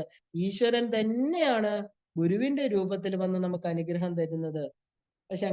ശങ്കരാചാര്യ ഭഗവത്പാദർ പറയുന്ന പോലെ ചില എന്താ പറയാ, വേറെ ബോട്ടുകളുണ്ടല്ലേ ഒരു ജീവനെ തരണം ചെയ്യിക്കാൻ. കാരണം ശരിക്കും പറഞ്ഞാല് ആ ചെറിയ നൗകകൾ മാത്രമല്ല, വലിയ ബോട്ടുകളും ഉണ്ട് നമുക്ക് കടലിൽ കാണാം അല്ലെ. പക്ഷേ നമ്മൾ ഒരു ചെറിയ ജീവനെ, ഒരാൾ ഒറ്റയ്ക്ക് സഞ്ചരിക്കണമെങ്കിൽ എന്താ, ചെറിയ ഒരു ഇത് മതി അല്ലെ. ശരിക്കും പറഞ്ഞാൽ ന ജഗതി സഞ്ജന സംഗതി രേഖ ഭവതി ഭവാർണവ തരണേ നൗക. ഈ 3 ലോകങ്ങളില് സത്സംഗം കൊണ്ട് തന്നെ, അതായത് സത്സംഗം എന്ന് പറഞ്ഞാൽ എന്താ, good company of great souls അല്ലെങ്കിൽ സെയിൻസ്. അതാണ് നമുക്ക് ആ ഒരു സത്സംഗം എന്ന് പറയുന്നത്. ആ നൗകയിലൂടെ, അതിലൂടെ ഈ ഭവാർണവത്തെ തരണം ചെയ്യാൻ സാധിക്കും. അപ്പൊ സത്സംഗം എന്നാല് ശരിക്കും പറഞ്ഞാല് റൈറ്റ് തിങ്കിങ് എന്ന അർത്ഥം. നമ്മുടെ തെറ്റായിട്ടുള്ള അറിവുകളെയൊക്കെ മാറ്റി, സത്സംഗമാണ് നമുക്ക് വിവേകം തരുന്നത്, അല്ലെ. ആ ഒരു ബുദ്ധിക്ക് കൂടുതൽ ക്ലാരിറ്റി തരുന്നത്, അതിനാണ് വിവേകം എന്ന് പറയുന്നത്. ഇപ്പൊ മനുഷ്യജന്മത്തിൽ മാത്രമേ ഈ വിവേകം ഉണ്ടാവുള്ളൂ. ഈ ശരീരമാകുന്ന ഉപാധി ആ ഒരു ബോട്ടില് സഞ്ചരിച്ചാൽ ആ ഒരു ജനിമൃതി സാഗരത്തെ തരണം ചെയ്യാൻ സാധിക്കും. ഇപ്പൊ ശരീരമാകുന്ന ഉപാധി വേണം അല്ലെ, എന്നാലേ നമുക്ക് ബോട്ടിൽ സഞ്ചരിക്കാൻ പറ്റുള്ളൂ. അപ്പോ ആ ശരീരമാകുന്ന ഉപാധി കിട്ടിക്കഴിഞ്ഞ് ആ വിവേക വൈരാഗ്യത്തോടു കൂടി നമുക്ക് ഗുരുവിന്റെ പാതകമാകുന്ന ചെറിയ നൗകയിൽ സഞ്ചരിച്ചാല് നമുക്ക് ജനന മരണങ്ങളാകുന്ന, അതാണ് ജനി മൃതി സാഗരം എന്ന് പറയുന്നത്, അതിനെ തരണം ചെയ്ത് അപ്പുറത്തെത്താൻ പറ്റും. കാരണം എന്താ, ഈ സംസാര സാഗരം മനുഷ്യന്റെ ഉള്ളിലാണ്. ഇത് വെളിയിലുള്ള ഒരു സമുദ്രം അല്ല. നമ്മൾ ഈ പറയുന്ന പോലെ 7 സമുദ്രങ്ങളെ നമുക്ക് പുറത്ത് കാണുന്ന സമുദ്രത്തിൽ സഞ്ചരിക്കുന്ന ബോട്ടുകളല്ല ഇത്. നമ്മൾ മനസ്സുകൊണ്ടാണ് എല്ലാത്തുമായിട്ട്. നമ്മൾ പശുക്കളാവാൻ കാരണം എന്താ, നമ്മളെ ആരും കെട്ടിയിട്ടിട്ടില്ല. നമ്മുടെ ഉള്ളില്, നമ്മുടെ മനസ്സുകൊണ്ടാണ് നമ്മൾ എല്ലാവരെയും കെട്ടിവെച്ചിരിക്കുന്നത്. ഇത് എവിടെയാ ഈ സാഗരം? സാഗരം നമ്മുടെ മനസ്സാണ്. അവിടെയാണ് ഈ വരുന്ന തിരമാലകളെല്ലാം തന്നെ. ഉയർന്ന തിരമാലകള് ചിലപ്പോ ശാന്തമായിട്ടിരിക്കും, ചിലപ്പോ അത് വളരെ ഉയർന്നു പോകും, ദുഃഖം വരും, സുഖം വരും. ഇല്ലെ? കാമക്രോധങ്ങൾ വരും. അപ്പൊ മനുഷ്യന്റെ ഉള്ളിലാണ് ഈ സാഗരം. അപ്പൊ ആ ഇഗ്നോറൻസ് എന്ന് പറയുന്ന അവിദ്യ, ഇപ്പൊ കാമക്രോധങ്ങൾ ഇതെല്ലാം തന്നെ നമ്മുടെ മനസ്സിൽ തന്നെയാണ്. അതില് മുങ്ങി താഴെ അത് നമ്മളെ മുങ്ങി താന്നുകൊണ്ടേയിരിക്കുകയാണ് അതില്. അപ്പോ അവസാനം എന്താ സംഭവിക്കുന്നത്? മരണവും സംഭവിക്കുകയാണ് അവിടെ. അപ്പോ മനുഷ്യ ശരീരം എന്ന ആ മനുഷ്യ ശരീരം തന്നെ ഈശ്വരന്റെ അനുഗ്രഹം കൊണ്ട് നമുക്ക് കിട്ടിയതാണ്, അല്ലെ? അപ്പോ ശരിക്കും പറഞ്ഞാൽ എന്താ നമ്മള് എന്താ പറയാ, ഇത് ഒരു ചൊല്ല് കേട്ടിട്ടുണ്ട്, രാമനാമ സ്മരണ ഭവസാഗര തരണം. രാമനാമം സ്മരിക്കുമ്പോൾ നമുക്ക് എന്താ ഈ ഭവസാഗരത്തെ തരണം. എല്ലായിടത്തും ഈശ്വരന്റെ നാമമാണ് നമ്മൾ കാണുന്നത് ഈ ഭവസാഗരം കടന്നു പോവാൻ. ഈശ്വരനും നാമവും എന്താ പറയാ ഒരു ബോട്ടാണ്, അല്ലെ? നാമവും നാമിയും രണ്ടല്ല, രണ്ടും ഒന്ന് തന്നെയാണ്. ഇതുപോലെ ഈ ഘോരമായിരിക്കുന്ന സംസാര സാഗരത്തെ തരണം ചെയ്യാൻ എന്താ വേണ്ടത്? ആ സത്സംഗം വേണം, ഈശ്വരനാമ സ്മരണം വേണം, മനസ്സ് ശുദ്ധിയായിരിക്കണം. ഭഗവാന്റെ അനുഗ്രഹമാകുന്ന കാറ്റ് ആ തോണിയെ ആ ഒരു സദ്ഗുരു നയിക്കുന്ന പോലെ തോണിയെ ശരിയായ തീരത്ത് എത്തിച്ചേർക്കണം, അല്ലെ? എത്തിക്കും, അല്ലെ? ഗുരുവിന്റെ അനുഗ്രഹം കൊണ്ട് എന്താ, ഗുരു ഈശ്വരനാണ്, എവിടെയാണ് എത്തിക്കേണ്ടതെന്ന് ഈശ്വരൻ അറിയാം. അപ്പൊ കറക്റ്റ് ആയിട്ട് നമ്മളെ ആ സ്ഥലത്ത് എത്തിക്കും എന്നുള്ളതിൽ സംശയമില്ലാത്ത കാര്യമാണ്. അപ്പൊ മനുഷ്യ ശരീരം വേണം, സദ്ഗുരു വേണം, ഭഗവാന്റെ അനുഗ്രഹം വേണം, അല്ലെ? ഇതെല്ലാം ലഭിച്ചിട്ടും സംസാര സാഗരം കടക്കാൻ പറ്റാത്തവർക്ക് എന്താ, ആത്മഹത്യ ചെയ്യുകയേ വഴിയുള്ളൂ എന്ന് തുളസീദാസ് പറയാറുണ്ട്. അപ്പൊ തുളസീദാസ് എന്ന് പറയുന്ന എന്താ പറയാ ഏറ്റവും ഉയർന്ന കവിയാണ്, രാമഭക്തനാണ്, ഇല്ലേ? അദ്ദേഹം പറയും, രാമനാമം തന്നെയാണ് എൻ്റെ ഈ ജീവിത നൗക. എൻ്റെ ജീവിതത്തില് ആ ഒരു ബോട്ട് എന്നെ അപ്പുറത്ത് എത്തിക്കുന്നത് എൻ്റെ ഗുരുവായിരിക്കുന്ന രാമന്റെ ദാസനാണ് ഞാൻ. ആ നാമം തന്നെയാണ് എന്നെ അപ്പുറത്തേക്ക് കൊണ്ടുപോകുന്നത്. അപ്പൊ നമുക്ക് ഒരിക്കൽ മനുഷ്യ ശരീരം കിട്ടണം, അതൊന്നും ഇനി എപ്പോ കിട്ടുന്ന അറിയില്ല. നല്ലൊരു സദ്ഗുരുവിനെ കിട്ടണം, അതും ഇനി എപ്പോ കിട്ടുന്ന അറിയില്ല, അല്ലെ? എത്ര ജന്മം കടന്നാലാണ് ഒരു ഗുരുവിനെ നമുക്ക് കിട്ടുക? ഭഗവാന്റെ അനുഗ്രഹവും കിട്ടണം. ഇത് മൂന്നും കിട്ടിക്കഴിഞ്ഞാൽ എന്താ, നമ്മളെല്ലാവരും പൂർണ്ണമായിട്ട് അനുഗ്രഹം കിട്ടിയവരാണ്. അപ്പൊ ഇനി സംസാര സാഗരം കടക്കാൻ പറ്റില്ല എന്ന് പറഞ്ഞാൽ എന്താ ചെയ്യുക? അത് നമുക്ക് നമ്മുടെ എന്തുവാ അനുഗ്രഹ കുറവെന്ന് മാത്രമേ പറയാൻ പറ്റൂ. കിട്ടിക്കഴിഞ്ഞിട്ട് അതിനെ നല്ലവണ്ണം യൂസ് ചെയ്യാതിരുന്നാൽ അത് നഷ്ടപ്പെടുക മാത്രമേ ഉള്ളൂ വഴി. നമ്മുടെ ഈ ശരീരം അതാണ് ആത്മഹത്യ ചെയ്യേ വഴിയുള്ളൂ എന്ന് തുളസീദാസ് പറയുന്നത്. അവർക്ക് ആത്മഹത്യ, ആത്മാവിനെ ഹത്യ ചെയ്യുക എന്ന് പറഞ്ഞാൽ എന്താ, ആത്മാവിനെ ഹനിക്കാൻ പറ്റുമോ? ഇല്ല. ഈ ശരീരം ഉപേക്ഷിച്ചു കഴിഞ്ഞാൽ ഈ ഉപാധി നമുക്ക് പിന്നെ കിട്ടില്ല. ഇപ്പൊ ഒരു ജീവൻ അനേക യോനികളിൽ കൂടെയാണ് സഞ്ചരിക്കുന്നത്. അങ്ങനെ ഈശ്വരാനുഗ്രഹം കൊണ്ട് ഒരു മനുഷ്യ ശരീരം കിട്ടുന്നു, സത്സംഗം ലഭിക്കുന്നു, അല്ലെ? ആ ഒരു നാമസ്മരണ ചെയ്യണു, ഗുരുവിനെ ലഭിക്കണു. അങ്ങനെ മറുകര, അതായത് ദേവി പാദത്തിലെത്തിയാല് പിന്നെ തിരിച്ചു വരവില്ലാത്ത അവിടെ തന്നെ സ്ഥിരമായിട്ട് വാസം ചെയ്യാൻ സാധിക്കും. അപ്പൊ സത്സംഗത്വേ നിസ്സംഗത്വം, നിസ്സംഗത്വേ നിർമോഹത്വം, നിർമോഹത്വേ നിശ്ചല തത്വം, നിശ്ചല തത്വേ ജീവൻ മുക്തി. ഇതിങ്ങനെ ഒരു ചെയിൻ ഓഫ് ആക്ഷൻ ആണ്. അപ്പൊ ഈ ഗുരുഭക്തിയാകുന്ന ആ ബോട്ടിനെ ആവശ്യം കഴിഞ്ഞ് നമ്മൾ എന്ത് വേണം? സ്മരിക്കണം. കാരണം എന്താ? ശോഷണം ഭവസിന്ധുശ്ച, അല്ലെ? ഈ ഭവസാഗരം തന്നെ ഇല്ലാതായി തീർന്നു ആ വ്യക്തിക്ക്. അപ്പൊ മീരാബായി പറയണു, സാഗരം വറ്റിപ്പോയി. കാരണം എന്താ? ഭവിച്ചതെല്ലാം ഇല്ലാതായി ഈ അറിവില്. കാരണം അത് പുറത്തല്ലായിരുന്നു, തന്റെ ഉള്ളിലായിരുന്നു ഈ സാഗരം എല്ലാം തന്നെ. എപ്പോ ഈശ്വരനായിട്ടുള്ള നമ്മൾ മറുകരയില് നമ്മുടെ ഗുരുവിന്റെ അനുഗ്രഹം കൊണ്ട് ആ അവിദ്യ മാറിയോ? എപ്പോഴും അവിദ്യ ഉണ്ടോ അതാണ് ആ നമ്മുടെ സാഗരം എന്ന് നമ്മൾ കണ്ടു. എപ്പോ അവിദ്യ ഇല്ലാതായി ഇല്ലാതായോ സാഗരം വറ്റിപ്പോയി എന്നാ മീരാബായി പറയുന്നത്. മീരാബായി നമുക്കറിയാം, അല്ലെ? ഉയർന്ന കൃഷ്ണഭക്തയാണ്. അത് പുറത്തല്ലായിരുന്നു, അത് അകത്തായിരുന്നു, മനസ്സിലായി. അപ്പൊ ഈ പ്രപഞ്ചം എന്നത് നമുക്ക് തോന്നുന്നത് മനസ്സുള്ളത് കൊണ്ട് മാത്രമാണ്. അപ്പൊ നിത്യമായിട്ട് സംഘം ഉള്ളതിനോടെല്ലാം നമ്മൾ അറ്റാച്ച്ഡ് ആവണം, പ്രത്യേകിച്ച് ഈ ശരീരം. എന്തുകൊണ്ട് നമ്മൾ ഈ പറഞ്ഞ എന്താ പറയാ ആ ഗുരുവുമായിട്ട് ഈശ്വരനുമായിട്ട് നമുക്ക് അറ്റാച്ച്മെന്റ് ഉണ്ടാകുന്നില്ല? കാരണം അവയെ നമ്മൾ നിരന്തരമായിട്ട് സ്മരിക്കുന്നില്ല. അതുകൊണ്ട് തന്നെ നമുക്കറിയാം, നമ്മൾ ഉപയോഗിക്കുന്ന ഏത് സാധനത്തിനോടും, ഈവൻ ഒരു ഒരു ഒരു തുണിയാവട്ടെ, നമ്മൾ ഉപയോഗിക്കുന്ന ഒരു ബാഗ് ആവട്ടെ, ഏതിനോടും കുറച്ചുനാൾ ഉപയോഗിച്ചു കഴിഞ്ഞാൽ നമുക്ക് അതിനോട് ഒരു അറ്റാച്ച്മെന്റ്. നമ്മൾ പറയാറുണ്ട്, അല്ലേ? നമ്മൾ അനേക വർഷങ്ങൾ ഉപയോഗിച്ച് മോണിമെന്റ്സ് ആയിട്ട് ഇങ്ങനെ സൂക്ഷിക്കും വീട്ടില്. കീറിയ ബാഗ് പണ്ട് എൻ്റെ അച്ഛൻ തന്നതാണ്, അല്ലെങ്കിൽ അപ്പൂപ്പൻ തന്നതാണ്, അല്ലെ ഫ്രണ്ട് തന്നാണ്. കീറിയ സാരി കളയില്ല, കാരണം ആ ഫ്രണ്ടിന്റെ ഓർമ്മയ്ക്ക് നമ്മൾ അത്രയും ബാക്കിൽ പോകും. അതേസമയം ഇമ്മീഡിയറ്റ് ആയിട്ട് നമുക്ക് നമ്മളെ അനുഗ്രഹിക്കുന്ന ഗുരുവിനെയോ ഇല്ല ഈശ്വരനെയോ നമുക്ക് സ്മരിക്കാൻ പറ്റില്ല. നമ്മൾ ഈ ശരീര വസ്തുക്കളില് നമുക്ക് തന്നിട്ടുള്ള നിസ്സാരമായിട്ടുള്ള, നമ്മൾ സാധാരണ പറയാറുണ്ട്, ചിങ്ങമാസം 1-ാം തീയതിക്ക് മുമ്പേ വീട്ടിലിരിക്കുന്ന എല്ലാ പഴയ സാധനങ്ങളും കളയണം. എന്തിനാ ഇത്? അതും മൂശേട്ടയാണ്. നമുക്ക് ലക്ഷ്മിയെ സ്വീകരിക്കണം. ഈ കഴിഞ്ഞ സാധനങ്ങള് നമ്മൾ എന്തൊക്കെയാണോ നമ്മുടെ ഓർമ്മകളായിട്ട് നമ്മുടെ ഉള്ളിൽ സൂക്ഷിക്കുന്നത്, പഴയതായി കഴിയുന്നത്, നമുക്ക് ഉപയോഗശൂന്യമായത് എല്ലാം മാറ്റി നമ്മൾ എന്ത് വേണം? ശുദ്ധമാക്കണം മനസ്സിനെ. അഴുക്ക് കൊട്ടയിൽ അഴുക്ക് കളയാതിരുന്നാൽ എന്താ? അതിരുന്നിരുന്നിരുന്ന് അത് ഭയങ്കര ദുർഗന്ധം വമിപ്പിക്കും. നമ്മുടെ പാസ്റ്റ് എന്ന് പറയുന്നത് എന്താ? കളയേണ്ടതാണ്. നമ്മൾ അനുഭവിച്ച് കഴിഞ്ഞതാണ്. അതിനെ വീണ്ടും വീണ്ടും വീണ്ടും റീവൈൻഡ് ചെയ്ത് എനിക്കിത് മറക്കാൻ പറ്റില്ല, മറക്കാൻ പറ്റില്ല. അല്ലെ? നമ്മൾ കേട്ടിട്ടുണ്ട്. എത്ര മന്ത്രം സ്വീകരിച്ചവരും പറയും ഞാൻ ഇങ്ങനെയാണ്. എനിക്ക് നമ്മൾ കേട്ട് കഴിഞ്ഞാൽ അവരുടെ പാസ്റ്റ് ആയിരിക്കും നമ്മളോട് പറയുന്ന മുഴുവനും. Past is gone. കഴിഞ്ഞ കലണ്ടറിലെ 2023 കലണ്ടർ ആരെങ്കിലും സൂക്ഷിച്ചു വെക്കാറുണ്ടോ? നമ്മൾ ജനിച്ചത് മുതല് ഓരോ വർഷത്തെയും കലണ്ടർ എനിക്ക് വേണം. ഞാൻ കഴിഞ്ഞ ദിവസങ്ങളൊക്കെ ഓർമ്മിക്കുകയാണ്. എന്റെ 23, 22, 21 കൗണ്ട് ഡൗൺ. അല്ലെ? ഞാൻ എല്ലാ കലണ്ടറിലും നോക്കുമ്പോ ആ ദിവസം ഏതൊക്കെ ദിവസം നമുക്ക് ഓർമ്മയുള്ളത് ചിന്തിച്ചു നോക്കൂ. നമ്മള് പാസ്റ്റിലോട്ട് ചിന്തിക്കണം. നമുക്ക് ഓർമ്മ എന്ന് പറയുന്നത് എതുവരെ എത്തും? നമ്മളെ പ്രധാനപ്പെട്ട കുറച്ച് സ്നേഹിച്ച വ്യക്തികള്, കുറച്ച് ദേഷ്യമുള്ള വ്യക്തികൾ. ഇത് ഇത്രയല്ലേ നമുക്ക് ഓർമ്മിക്കാനുള്ളൂ നമ്മുടെ പാസ്റ്റില്. നമുക്ക് ഫ്യൂച്ചറിനെ കുറിച്ചാണെങ്കിലോ നമുക്ക് ഒരു തോന്നല് അവര് നമ്മുടെ കൂടെ കാണും. വെറും ഒരു എന്താ പറയാ ഒരു മിഥ്യയായിട്ടുള്ള തോന്നലാണ്. ഇന്നവര് എന്റെ കൂടെ കാണും. അല്ലെ? അവസാനം എന്നെ ഇവര് സംരക്ഷിക്കും. ഞാൻ അവർക്ക് ഒരുപാട് സഹായം ചെയ്തിട്ടുണ്ട്. എത്ര മിഥ്യയായിട്ടുള്ള ധാരണയാണ്. അതേസമയം പാസ്റ്റും നമ്മൾ വെച്ചിരിക്കുന്നതുകൊണ്ട് എന്താ പ്രയോജനം? അതിൽ പലരും മരിച്ചുപോയി.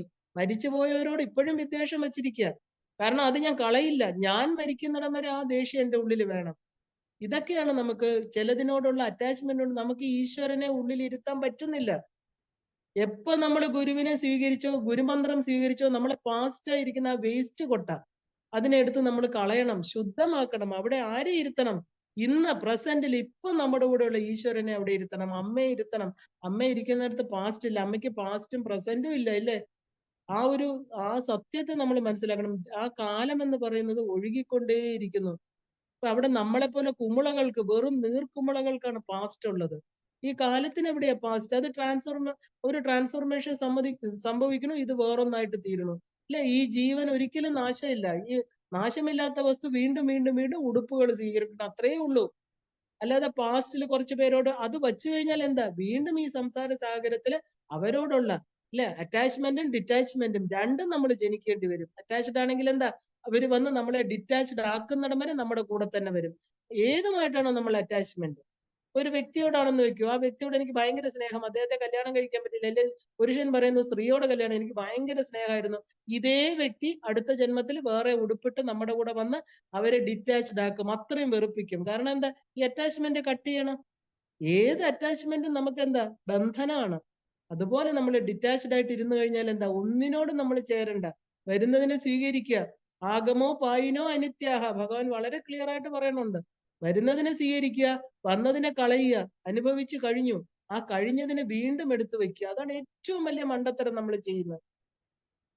നമ്മുടെ മനസ്സാകുന്ന അറയെടുത്താല് അതിനകത്ത് 95% എന്താ ഉള്ളത്? അഴുക്ക്. അല്ലെ? അവരിങ്ങനെ ചെയ്തു. ഒരു വർഷം മുമ്പ് ഇതാണ് എനിക്ക് സംഭവിച്ചത്. അല്ലെ? കൊച്ചിലെ മുതൽ ഞാൻ ഇങ്ങനെയായിരുന്നു. അല്ലെ? ഞാൻ അങ്ങനെയായിരുന്നു. അല്ലെ? എനിക്ക് എന്തുകൊണ്ട് ഇങ്ങനെയൊക്കെ വന്നു? ഇതിങ്ങനെ റിപ്പീറ്റഡ് ആയിട്ട് ഒരു തത്ത പറയുന്ന പോലെ പറഞ്ഞ് പറഞ്ഞ് പറഞ്ഞ് നമുക്ക് ഓരോ വിലപ്പെട്ട നിമിഷവും നമ്മുടെ ജീവിതത്തിൽ കൊഴിഞ്ഞു പൊയ്ക്കൊണ്ടിരിക്കുക. അത് ഈശ്വര സ്മരണ, നാമസ്മരണയ്ക്ക് ഉപയോഗിച്ചാൽ നമുക്ക് എത്ര പുണ്യാണ് കിട്ടുന്നത്? ഈ പാസ്റ്റ് പറഞ്ഞ ആരാ നമുക്ക് ഈ പാസ്റ്റിനെ മാറ്റിത്തരാൻ കഴിവുള്ളത്? കർത്തും അകർത്തും അന്യഥാ കർത്തും ആരാ ചെയ്യുന്നത്? ഈ പറയുന്നതോ കേൾക്കുന്നവരോ ആണോ? ഇല്ല, ഈശ്വരനാണ്. നമ്മുടെ പാസ്റ്റ് നമ്മുടെ ഈശ്വരൻ അറിയാം. നമ്മുടെ ഫ്യൂച്ചറും ഈശ്വരൻ അറിയാം. ഇപ്പൊ എന്ത് ചെയ്യണമെന്നോ അദ്ദേഹത്തിന് അറിയാം. അല്ലെ? ആ അമ്മയ്ക്ക് അറിഞ്ഞുകൂടാത്ത, ഈ ജഗദംബികയ്ക്ക് അറിഞ്ഞുകൂടാത്ത എന്താ നമ്മുടെ ലൈഫിലുള്ളത്? ഇപ്പൊ എന്തിന് നമ്മൾ വേറൊരാളോട് നമ്മൾ ഇത് ഷെയർ ചെയ്യുന്ന എന്തിനാ? നമ്മൾ വിചാരിക്കുന്നു പറഞ്ഞു കഴിയുമ്പോൾ കുറച്ച് ദുഃഖം നമുക്ക് കുറയണമെന്ന്. ഒന്നുമല്ല. എന്തിനെ നമ്മൾ വീണ്ടും വീണ്ടും സ്മരിക്കുന്നു അത് കൂടി കൂടി വരും. നമ്മൾ നമ്മുടെ ദുഃഖങ്ങളെയാണ് പറഞ്ഞുകൊണ്ടിരിക്കണമെങ്കിൽ ദുഃഖം കൂടിക്കൊണ്ടേയിരിക്കും. അല്ല നമ്മുടെ സന്തോഷങ്ങളെയാണ് പറയുന്നെങ്കിൽ എന്താ? സന്തോഷം വർദ്ധിക്കും. നമ്മള് നെഗറ്റീവ്സ് പറയാതിരിക്കുക. കേൾക്കുന്ന ആളിന് തന്നെ എത്ര ബുദ്ധിമുട്ടാണ്, ഇല്ലേ? നിങ്ങൾക്ക് അറിയാമോ? ആ ആൾ എന്നെ ഇങ്ങനെ വഞ്ചിച്ചു, മറ്റാണ് മറിച്ചാണെന്ന് കേൾക്കുന്ന ആളിനും ദുഃഖം. കേൾക്കുന്ന ആളുടെ ഉള്ളില് നമ്മൾ വേറൊരു ഇമേജ് ഉണ്ടാക്കി കൊടുക്കുകയാണ്. നമ്മുടെ അനുഭവം എന്താ? ആ വ്യക്തിയായിട്ട് നമ്മുടെ അനുഭവം എന്താ? വളരെ പേഴ്സണൽ ആണ്. നമുക്ക് വലിയ വലിയ ഇന്റർനാഷണൽ കള്ളന്മാരെയൊക്കെ കുറിച്ച് പറയാം. അവരെ നമ്മൾ സൂക്ഷിക്കണമെന്ന്. അല്ലാതെ പേഴ്സണൽ ആയിട്ടുള്ള കാര്യങ്ങളൊക്കെ ആർക്കാ സമർപ്പിക്കേണ്ടത്? ഈശ്വരന്റെ മുമ്പിൽ മാത്രം. അപ്പൊ നമ്മള് എന്താ പറയാ, ആ ഈശ്വരനെ മുഴുവൻ സമയം സ്മരിക്കാത്തത് കൊണ്ട്, ഗുരുസ്മരണ ഇല്ലാത്തത് കൊണ്ടാണ് നമുക്ക് വിശ്വാസം ഇല്ലാതെ പോകുന്നത്. നമ്മൾ വിശ്വസിക്കുന്നത് കുറെ മനുഷ്യരില്, ഒട്ടും വിശ്വസിക്കാൻ പറ്റാതെ അല്ലെ, ഇന്ന് ഒന്ന് പറയും നാളെ ഒന്ന് പറയുന്ന മനുഷ്യരിലാണ് നമ്മൾ വിശ്വാസം വെച്ചിരിക്കുന്നത്, ഗുരുവിലല്ല, ഇല്ലെങ്കിൽ ഈശ്വരനിലല്ല. അപ്പൊ നമ്മൾ ആരെയാണോ നിരന്തരം സ്മരിക്കുന്നത്, ആരെയാണോ സ്നേഹിക്കുന്നത്, അവിടെ നമുക്ക് ഉറച്ച വിശ്വാസം ഉണ്ടാവുള്ളൂ. അപ്പൊ നമ്മൾ ആലോചിച്ചോളും എന്തുകൊണ്ടാണ് നമുക്ക് ആ ഉറപ്പില്ലാത്തതെന്ന്. ആ ഒരു വിശ്വാസം നമ്മൾ സ്മരിക്കാത്തത് കൊണ്ട് തന്നെ. അപ്പൊ ഭക്തി എന്ന് പറഞ്ഞാൽ സ്നേഹമാണ് അല്ലെ. ആ കാരണം അറിയാത്ത ഒരു സ്നേഹം, അതിനെയാണ് നമ്മൾ അൺകണ്ടീഷണൽ ലവ് എന്ന് പറയുന്നത്. നമുക്കറിയില്ല എന്തുകൊണ്ടാണ് അവരെ സ്നേഹിക്കുന്നതെന്ന്. ഈശ്വരനോട് ഒരു വലിയ സ്നേഹം അല്ലെ. എന്റെ അമ്മ കണ്ടിട്ടൊന്നുമില്ല, പക്ഷെ ആ മന്ത്രം ജപിക്കുമ്പോൾ അമ്മയോട് വീണ്ടും വീണ്ടും അടുക്കാൻ ഒരു വല്ലാത്ത അദമ്യമായിട്ട് ഉള്ളിൽ ഒരു ആഗ്രഹം. ഇതിനെയാണ് ഒരു കണ്ടീഷൻസും ഇല്ല അവിടെ. എന്തുകൊണ്ടാണെന്ന് അറിയില്ല, വല്ലാത്ത ഒരു സ്നേഹം. ഇത് തന്നെയാണ് നമുക്ക് ഗുരുവിനോടും നമ്മുടെ ആ ഒരു ദേവിയോടും ഉണ്ടായിരിക്കേണ്ടത് അല്ലെ. ഒരിക്കൽ ഗുരുവിന്റെ അനുഗ്രഹം ജീവിതത്തിൽ വന്നു കഴിഞ്ഞാൽ എല്ലാം തനിയെ വന്നു ചേരും. ഇതാണ് ഗുരുഭക്തിയും അനുഗ്രഹം എന്ന് പറയുന്നത്. ഒരു മനുഷ്യ എപ്പോഴും സ്ഥിരമായിട്ടൊരു എന്താ പറയാ ആനന്ദത്തെ നമ്മൾ തിരഞ്ഞുകൊണ്ടിരിക്കുന്നവരാണ്. എന്നാൽ ഈ ജഗത്ത് എന്ന് പറഞ്ഞാൽ എന്താ, നമ്മൾ സ്ഥിരമായിട്ട് ആനന്ദം ഈ ജഗത്തിൽ ഏതെങ്കിലും ഒരു വസ്തുവിൽ നിന്ന് നമുക്ക് കിട്ടുമോ? ഒരിക്കലും ഇല്ല അല്ലേ. കാരണം എന്താ, ഇത് മാറിക്കൊണ്ടിരിക്കുന്നതാണ്. അപ്പൊ നമ്മുടെ ശരീരവും മനസ്സും എന്ന് പറയുന്നത് സ്ഥിരമായിട്ട് മാറിക്കൊണ്ടിരിക്കുന്നു. അന്വേഷിക്കുന്നത് എന്ന് പറഞ്ഞാൽ ആ അന്വേഷിക്കുന്ന പെർമനന്റ് ഹാപ്പിനെസ് എന്ന് പറയുന്നത് ഒരിക്കലും കിട്ടില്ല. ഇനി എല്ലാം തന്നെ നമ്മൾ എന്താ പറയാ ഒരു ഫാസ്റ്റ് ട്രാക്കിലാണ് ഇപ്പൊ പൊക്കോണ്ടിരിക്കുന്നത്. പണ്ടത്തെ ജനറേഷൻ എന്ന് പറഞ്ഞാൽ എന്താ, പണ്ടത്തെ ജനറേഷൻ ഇപ്പോഴത്തെ നമ്മൾ പറയാറുണ്ട് ജനറേഷൻ ഗ്യാപ്പ് എന്ന്. എന്താ ഈ ഗ്യാപ്പ്? കാരണം 1-2 വർഷങ്ങൾക്ക് പോലും നമ്മുടെ കാരണം ഇന്ന് 2 വർഷങ്ങൾ പോലും മനസ്സിൽ എന്താ ആ ഒരു ആറ്റിറ്റ്യൂഡ്, ഇഷ്ടാനിഷ്ടങ്ങളിൽ മാറ്റം വരുന്നുണ്ട് അല്ലെ. പണ്ടത്തെ ഇഷ്ടങ്ങളൊന്നും അല്ല ഇന്നത്തെ ഇഷ്ടം. എല്ലാം തന്നെ വളരെ വേഗതയിൽ ആയതുകൊണ്ട് ഇന്നത്തെ സംസ്കാരം എന്ന് പറഞ്ഞാൽ യൂസ് ആൻഡ് ത്രോ ആണ് അല്ലെ. ആ യൂസ് ആൻഡ് ത്രോ മെത്തേഡാണ് ഇന്ന് എല്ലാവരും സ്വീകരിച്ചിരിക്കുന്നത്. ഉപയോഗിക്കുക, കാര്യം കഴിയുമ്പോൾ കളയുക. നമ്മൾ ഇന്ന് എല്ലാ സാധനങ്ങളും എന്താ കിട്ടുന്ന പാത്രങ്ങള്, കപ്പുകള് അല്ലെ, എല്ലാം യൂസ് ആൻഡ് ത്രോ. ഈവൻ ഇന്ന് മൊബൈൽ പോലും 3 വർഷം ഉപയോഗിക്കുക, കളയുക. പണ്ടങ്ങനെയല്ല. നമ്മൾ എന്തുണ്ടെങ്കിലും അത് സ്ഥിരമായിട്ട് നമ്മൾ അതിനെ സൂക്ഷിച്ച് അല്ലെ ഉപയോഗിക്കുന്നത്, നമ്മൾ സൂക്ഷിച്ചായിരിക്കും. അപ്പൊ നമ്മൾ സന്തോഷത്തിന് കാരണമാകുന്ന അതേ വസ്തു കാലം കഴിയുമ്പോൾ ദുഃഖത്തിന് കാരണമായിട്ട് തീരുകയാണ്. അപ്പൊ ഒരാള് തന്റെ ആ ഒരു കൂട്ടുകാരനോട് അല്ലെങ്കിൽ എന്താ പറയാ ഒരു എന്താ പറയാ കൂട്ടുകാരനോട് ജോലി ചെയ്യുന്ന അല്ലെ നമ്മുടെ ഫ്രണ്ട്, ആ ഫ്രണ്ടിനെ കാണാൻ എന്താ ആ ഒരു മെന്റൽ ഒരു എന്താ പറയാ ഒരു മനോരോഗമുള്ള ആളാണെന്ന് വെക്കൂ, ഒരു മെന്റൽ ഇതില്ല, ഒരു സ്റ്റെബിലിറ്റി ഇല്ലാത്ത ആള് ഇല്ലേ. അപ്പൊ നമ്മൾ ആ ആശുപത്രിയിൽ പോവുകയാണ് കാണാനായിട്ട്, ഒരു മെന്റൽ ഹോസ്പിറ്റലിൽ പോകണം. ഇതൊരു എന്താ പറയാ ചിന്മയാനന്ദ സ്വാമി പറയുന്ന ഒരു കഥയാണ്. അപ്പൊ നമുക്കൊരു ഫ്രണ്ട് ഉണ്ട്, ആ ഫ്രണ്ട് മെന്റൽ ഹോസ്പിറ്റലിൽ അഡ്മിറ്റഡ് ആണ്. അപ്പൊ അദ്ദേഹത്തെ കാണാൻ പോവുകയാണ്. അപ്പൊ ആ ഒരു വിവിധ തരക്കാരെ കാണുകയാണ് നമ്മൾ അതിനകത്ത് കയറുമ്പോൾ. എന്താ, ആർക്കും മനസ്സ് കയ്യിലില്ല അല്ലെ. മനസ്സ് കൈവിട്ടവര്, ശരീരമുണ്ട് മനസ്സില്ല. ചിലര് പുറത്തേക്ക് നോക്കി നിൽക്കും, ചിലര് തനിയെ സംസാരിക്കും, ചിലര് ചില ചിന്തകളിൽ മുഴുകിയിരിക്കും, ചിലര് തനിയെ ചിരിച്ചുകൊണ്ടിരിക്കും. അപ്പൊ അങ്ങനെ ഒരാള് എന്താ പറയാ അങ്ങനെ ഒരാള് ശരിക്കും പറഞ്ഞാല് ഒരു ഫോട്ടോയിൽ നോക്കിയിട്ട് പറഞ്ഞുകൊണ്ടിരിക്കുകയാണ്, എന്താ പറയാ Lulu I love you, I love you എന്ന് പറഞ്ഞ് പറയുകയാണ്. അപ്പൊ ഈ കൂടെ വന്ന ഫ്രണ്ടിന്റെ അടുത്ത് പോയ ആള് ചോദിച്ചു, എന്താ പറയാ ഈ ഒരു ഫോട്ടോ നോക്കിയിട്ടാണല്ലോ ഇദ്ദേഹം കരഞ്ഞുകൊണ്ടിരിക്കുന്നത്, Lulu I love you, I love you എന്ന് പറഞ്ഞു, എന്തിനാണ് ഇങ്ങനെ അങ്ങനെ ചെയ്തുകൊണ്ടിരിക്കണമെന്ന് ചോദിച്ചപ്പോ ആ ഫ്രണ്ട് പറഞ്ഞു, താൻ ഇഷ്ടപ്പെട്ട പെൺകുട്ടിയായിരുന്നു ലുലു, അവള് വേറൊരാളെ വിവാഹം കഴിച്ചു പോയി, അങ്ങനെ എന്താ മനസ്സ് തകർന്ന് അയാൾ ഭ്രാന്തനായിട്ട് തീർന്നു, അങ്ങനെയാണ് ഈ മെന്റൽ അസൈലത്തിൽ അഡ്മിറ്റ് ആയിരിക്കുന്നത്. കാരണം ഈ നിലയിലായത് താൻ ഏറ്റവും സ്നേഹിച്ച കാമുകി തന്നെ വിട്ടുപോയി, അങ്ങനെ മെന്റൽ ബ്രേക്ക് ഡൗൺ വന്നു. നിസാരമായിട്ടൊരു എന്താ പറയുക സ്നേഹിച്ചു, അത്രയ്ക്ക് ഉറച്ച വിശ്വാസമായിരുന്നു തന്റെ കാമുകിയില്. അത് ശരി, അതുകൊണ്ട് ആ പടം തന്നെ നോക്കിക്കൊണ്ടിരിക്കുകയാണ്, പടം നോക്കി കരഞ്ഞുകൊണ്ടിരിക്കുകയാണ് ഇയാള്. കുറച്ചുകൂടെ മുമ്പോട്ട് പോയി, അപ്പൊ വേറൊരാള് ആ അതേപോലെ നേരത്തെ കണ്ട പടത്തിൽ കണ്ട പെൺകുട്ടിയുടെ അതേ ഫോട്ടോയിൽ നോക്കിയിട്ട് എന്താ പറയത്, ലുലു നീയാണ് എല്ലാത്തിനും കാരണം, നീയാണ് എല്ലാത്തിനും കാരണം എന്ന് പറഞ്ഞ് അയാളെ നോക്കി കരഞ്ഞുകൊണ്ടിരിക്കുക. അപ്പൊ ചോദിച്ചു, അയ്യോ ഇത് ഒരേ ഫോട്ടോ, നേരത്തെ കണ്ട ഫോട്ടോ തന്നെയല്ലേ ഇദ്ദേഹം നോക്കി കരയുന്നത്, എന്തിനാണ് ഇദ്ദേഹം കരഞ്ഞുകൊണ്ടിരിക്കുന്നത്? അപ്പൊ വിവരം അന്വേഷിച്ചപ്പോഴാണ് പറയണത്, ഈ ഈ സ്ത്രീ ലുലു വിവാഹം കഴിച്ച ആളാണ്, വിവാഹം കഴിച്ച സ്ത്രീയാണ്. വിവാഹം കഴിച്ചപ്പോ എന്താ സംഭവിച്ചത് നമുക്കറിയാം അല്ലെ. എന്തിനാ ഇയാള് ഭ്രാന്തായത്? അപ്പൊ അങ്ങനെ ഒരാളുടെ മാനസിക നില തെറ്റി ഉപേക്ഷിച്ചതുകൊണ്ട്, ഒരാൾക്ക് കിട്ടിയപ്പോ മാനസിക നില തെറ്റി. ഇതിൽ എന്താ അർത്ഥം? അപ്പൊ ഒരേ വസ്തു തന്നെ ഒരാൾക്ക് സന്തോഷം കൊടുക്കണം, ഒരാൾക്ക് പെർമനന്റ് ആയിരിക്കുന്ന ദുഃഖം, മാനസിക നില തെറ്റി എന്നൊക്കെ പറയുമ്പോൾ എത്ര ഭയങ്കര ആഘാതമായിരിക്കും. നമ്മൾ എല്ലാവരെയും പൂർണ്ണമായിട്ട് വിശ്വസിക്കുമ്പോൾ എത്രത്തോളം അതിന് ഡെപ്ത് ഉണ്ടോ അത്രത്തോളം നമ്മൾ തകരും, അല്ലെ? ഏത് വിശ്വാസം തന്നെയാണെങ്കിലും നമ്മൾ പറയും പില്ലർ പോലെ, ഞാനൊരു ശില പോലെ ഉറച്ചിരിക്കണം എന്റെ വിശ്വാസം, ആർക്കും മാറ്റാൻ പറ്റില്ല. ആ ആളിനെ കുറിച്ച് എന്തെങ്കിലും പറയോ, ആ ആൾ എന്തെങ്കിലും ചെയ്തു എന്ന് പറഞ്ഞാൽ ഇയാൾക്ക് മെന്റൽ അസുഖം ഒരു ഉറപ്പാ. കാരണം അതിൽ അത്രയും വിശ്വാസം കൊടുത്തിരിക്കുക. നമ്മൾ ഈശ്വരനിൽ എന്തുകൊണ്ട് ഇങ്ങനെ വിശ്വസിക്കുന്നില്ല? ഈശ്വരൻ നമുക്ക് ഒരിക്കലും ഇങ്ങനത്തെ ഒരു അടികളും തരുന്നില്ല, അല്ലെ? നമ്മൾ വിശ്വസിക്കുന്നത് വെറും എന്താ പറയാ, ശരീരങ്ങള്, വാക്കുകള്, പൊള്ളയായിരിക്കുന്ന വാക്കുകള്, ആ ഒരു ടെമ്പററി ആയിരിക്കുന്ന വസ്തുക്കളിലാണ് നമ്മൾ ഏറ്റവും ദൃഢമായി ഉള്ള വിശ്വാസം കൊണ്ട് കൊടുക്കുന്നത്. അതുകൊണ്ട് അമ്മ എന്താ കാണിക്കുന്നത്? പാശവും അങ്കുശവും അമ്മ കാണിക്കുന്നു. രണ്ടുമുണ്ട്, രാഗദ്വേഷങ്ങളിലെ രാഗവുമുണ്ട് ദ്വേഷവുമുണ്ട്. അപ്പൊ ഒരാൾക്ക് നഷ്ടപ്പെട്ടത് കൊണ്ട് കരയണം, ഒരാൾക്ക് കിട്ടിയത് കൊണ്ട് കരയണം. അപ്പൊ ദുഃഖം രണ്ടുപേർക്കും ഒരുപോലെ, രണ്ടുപേരും തകർന്നു. ശരിക്കും പറഞ്ഞാൽ ലുലു എന്നാല് അറബിക്കിൽ നമ്മൾ ശരിക്കും പറഞ്ഞത് ദ മോസ്റ്റ് ബ്യൂട്ടിഫുൾ എന്ന അർത്ഥം. അപ്പൊ നമ്മൾ ഈ കാണപ്പെടുന്ന വസ്തുക്കളുടെ പകിട്ട് കണ്ട് നമ്മൾ അതിന് എന്താ പറയാ, അത് സുഖത്തിന്, ചിലർക്ക് അത് സുഖത്തിന് ആകണോ, അതേ വസ്തു തന്നെ ചിലർക്ക് ദുഃഖത്തിന് കാരണമാണ്. അപ്പൊ നമ്മൾ മാറാത്ത ഒന്നില് സ്ഥിരമായിട്ട് നമ്മൾ ആനന്ദം കിട്ടണമെങ്കിൽ എന്ത് വേണം? ഈ ഒന്നിലും മാറാത്ത വസ്തുവിൽ നമ്മള് എന്താ പറയാ, ആ ഒരു സ്ഥിരമായിട്ടുള്ള വിശ്വാസം വെക്കണം. അതിൽ നിന്ന് മാത്രമേ നമുക്ക് ആനന്ദം കിട്ടൂ. ഈ വൈരാഗ്യം എന്ന് പറഞ്ഞാൽ എന്താ? ആ ഒരു മെറ്റീരിയൽ ഒബ്ജക്ട്സിൽ ഒന്നും ഒരു ക്രേവിങ് ഇല്ലാത്തത്, അല്ലെ? ഒന്നും ഉപേക്ഷിക്കേണ്ട ആവശ്യമില്ല. കാരണം അത് ഒന്നിനോടും അമിതമായിട്ടുള്ള സ്നേഹം വയ്ക്കാതിരുന്നാൽ മാത്രം മതി. അതിനെയാണ് വിവേകം എന്ന് പറയുന്നത്. ഈ വിവേകവും വൈരാഗ്യവും ഒരുമിച്ചാ പോകുന്നത്. വിവേകം എന്താ? ഇത് എന്താ പറയാ, ഇത് ഒന്നും പെർമനന്റ് അല്ല, ഇത് നശിക്കുന്നതാണ്, ഇതിലൊന്നും നമ്മൾ അധികം കെട്ടിവെക്കേണ്ട ആവശ്യമില്ല എന്നുള്ളത് വിവേകം. അപ്പൊ നാച്ചുറലി എന്ത് വരും? വിജ്ഞാനം എന്ന് പറയുന്നത് അതില് ആ അറിവില് നമ്മളെ എത്തിക്കും, അല്ലെ? അപ്പൊ അതിന് നമ്മള് എന്താ പറയാ, ഈ അസുഖം, അനിത്യം അസുഖം ലോകം ഇമം പ്രാപ്സിസ ഭജസ്വമാം പറയണ, ഈ ലോകം എന്ന് പറയണ എന്താ? ഈ അനിത്യമാണ്, അസുഖമാണ്, ഈ ലോകം ഇങ്ങനെയാണ് അർജുന.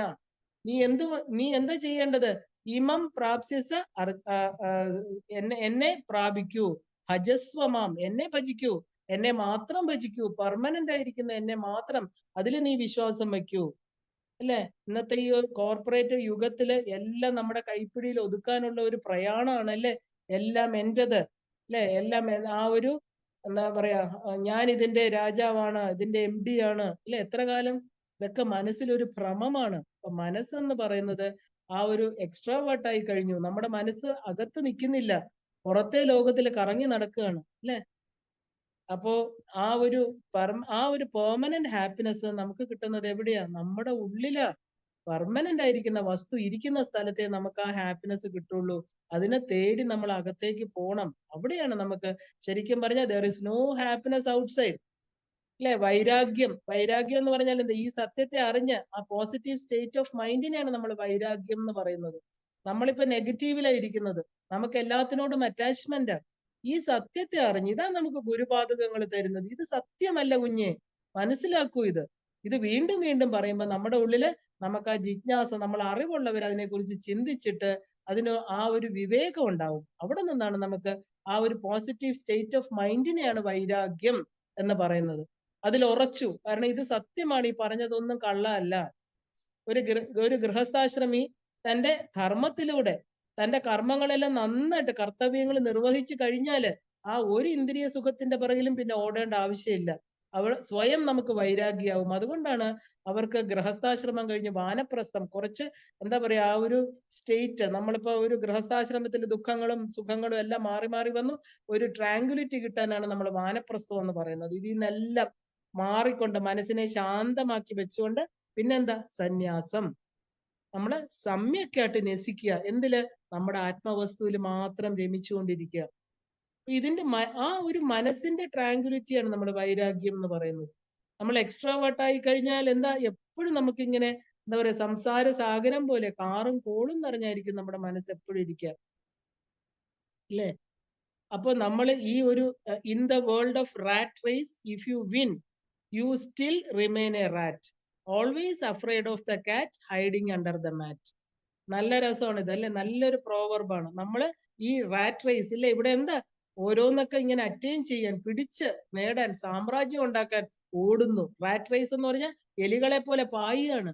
നമ്മൾ ജയിക്കുകയാണെങ്കിൽ എന്താ ചെയ്യുക? ഇവിടെ ഒരു എലിയായിട്ടിരിക്കും, അല്ലെ? എന്നും എന്താ, എലിക്ക് ആരെയാ പേടി?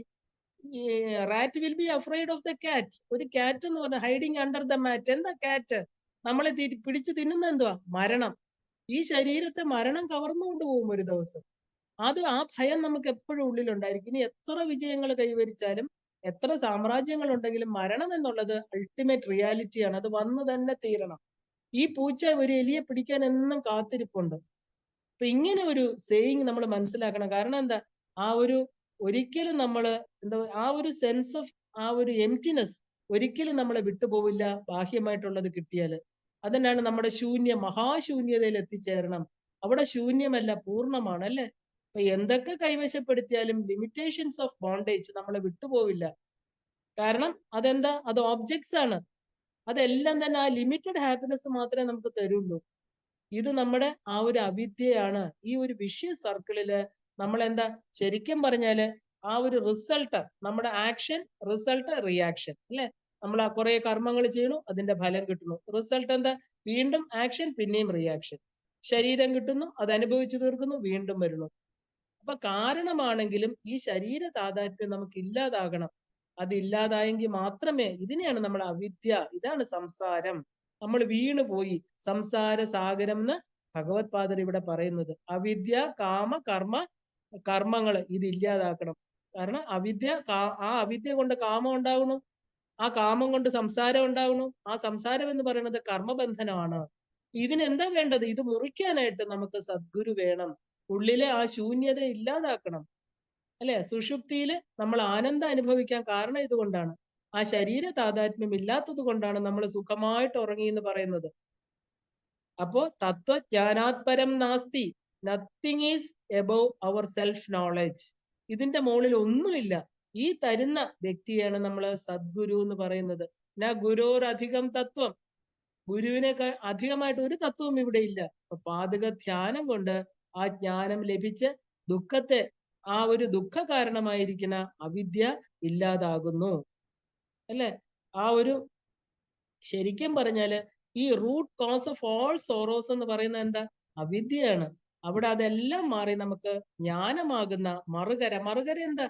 നമുക്ക് ഇതുവരെ മറുകര എന്താണെന്ന് അറിയില്ല. സമുദ്രം ഇങ്ങനെ കിടക്കുന്നു, ആദി അന്തവും ഇല്ലാതെ, അല്ലെ? പക്ഷെ ഇപ്പൊ നമ്മൾ മറുകരയിൽ എത്തുകയാണ്. നമുക്കറിയാം ഒരു മറുകര ഉണ്ട്. ആ മറുകര എന്താ? ജ്ഞാനമാണ്, അറിവാണ്, അല്ലെ? എന്താ അറിവ്? പ്യുവർ അറിവ്, പൂർണ്ണമായിരിക്കുന്ന അറിവാണ് ഈശ്വരൻ, അല്ലെ? അവിടെ നമുക്ക് എത്തിച്ചേരാൻ സാധിക്കണം. അപ്പോ ആ മറുകരയിൽ എത്തിക്കുന്ന ബോട്ട് ഓഫ് നോളജ്, ആ അറിവിന്റെ നൗകയാണ്.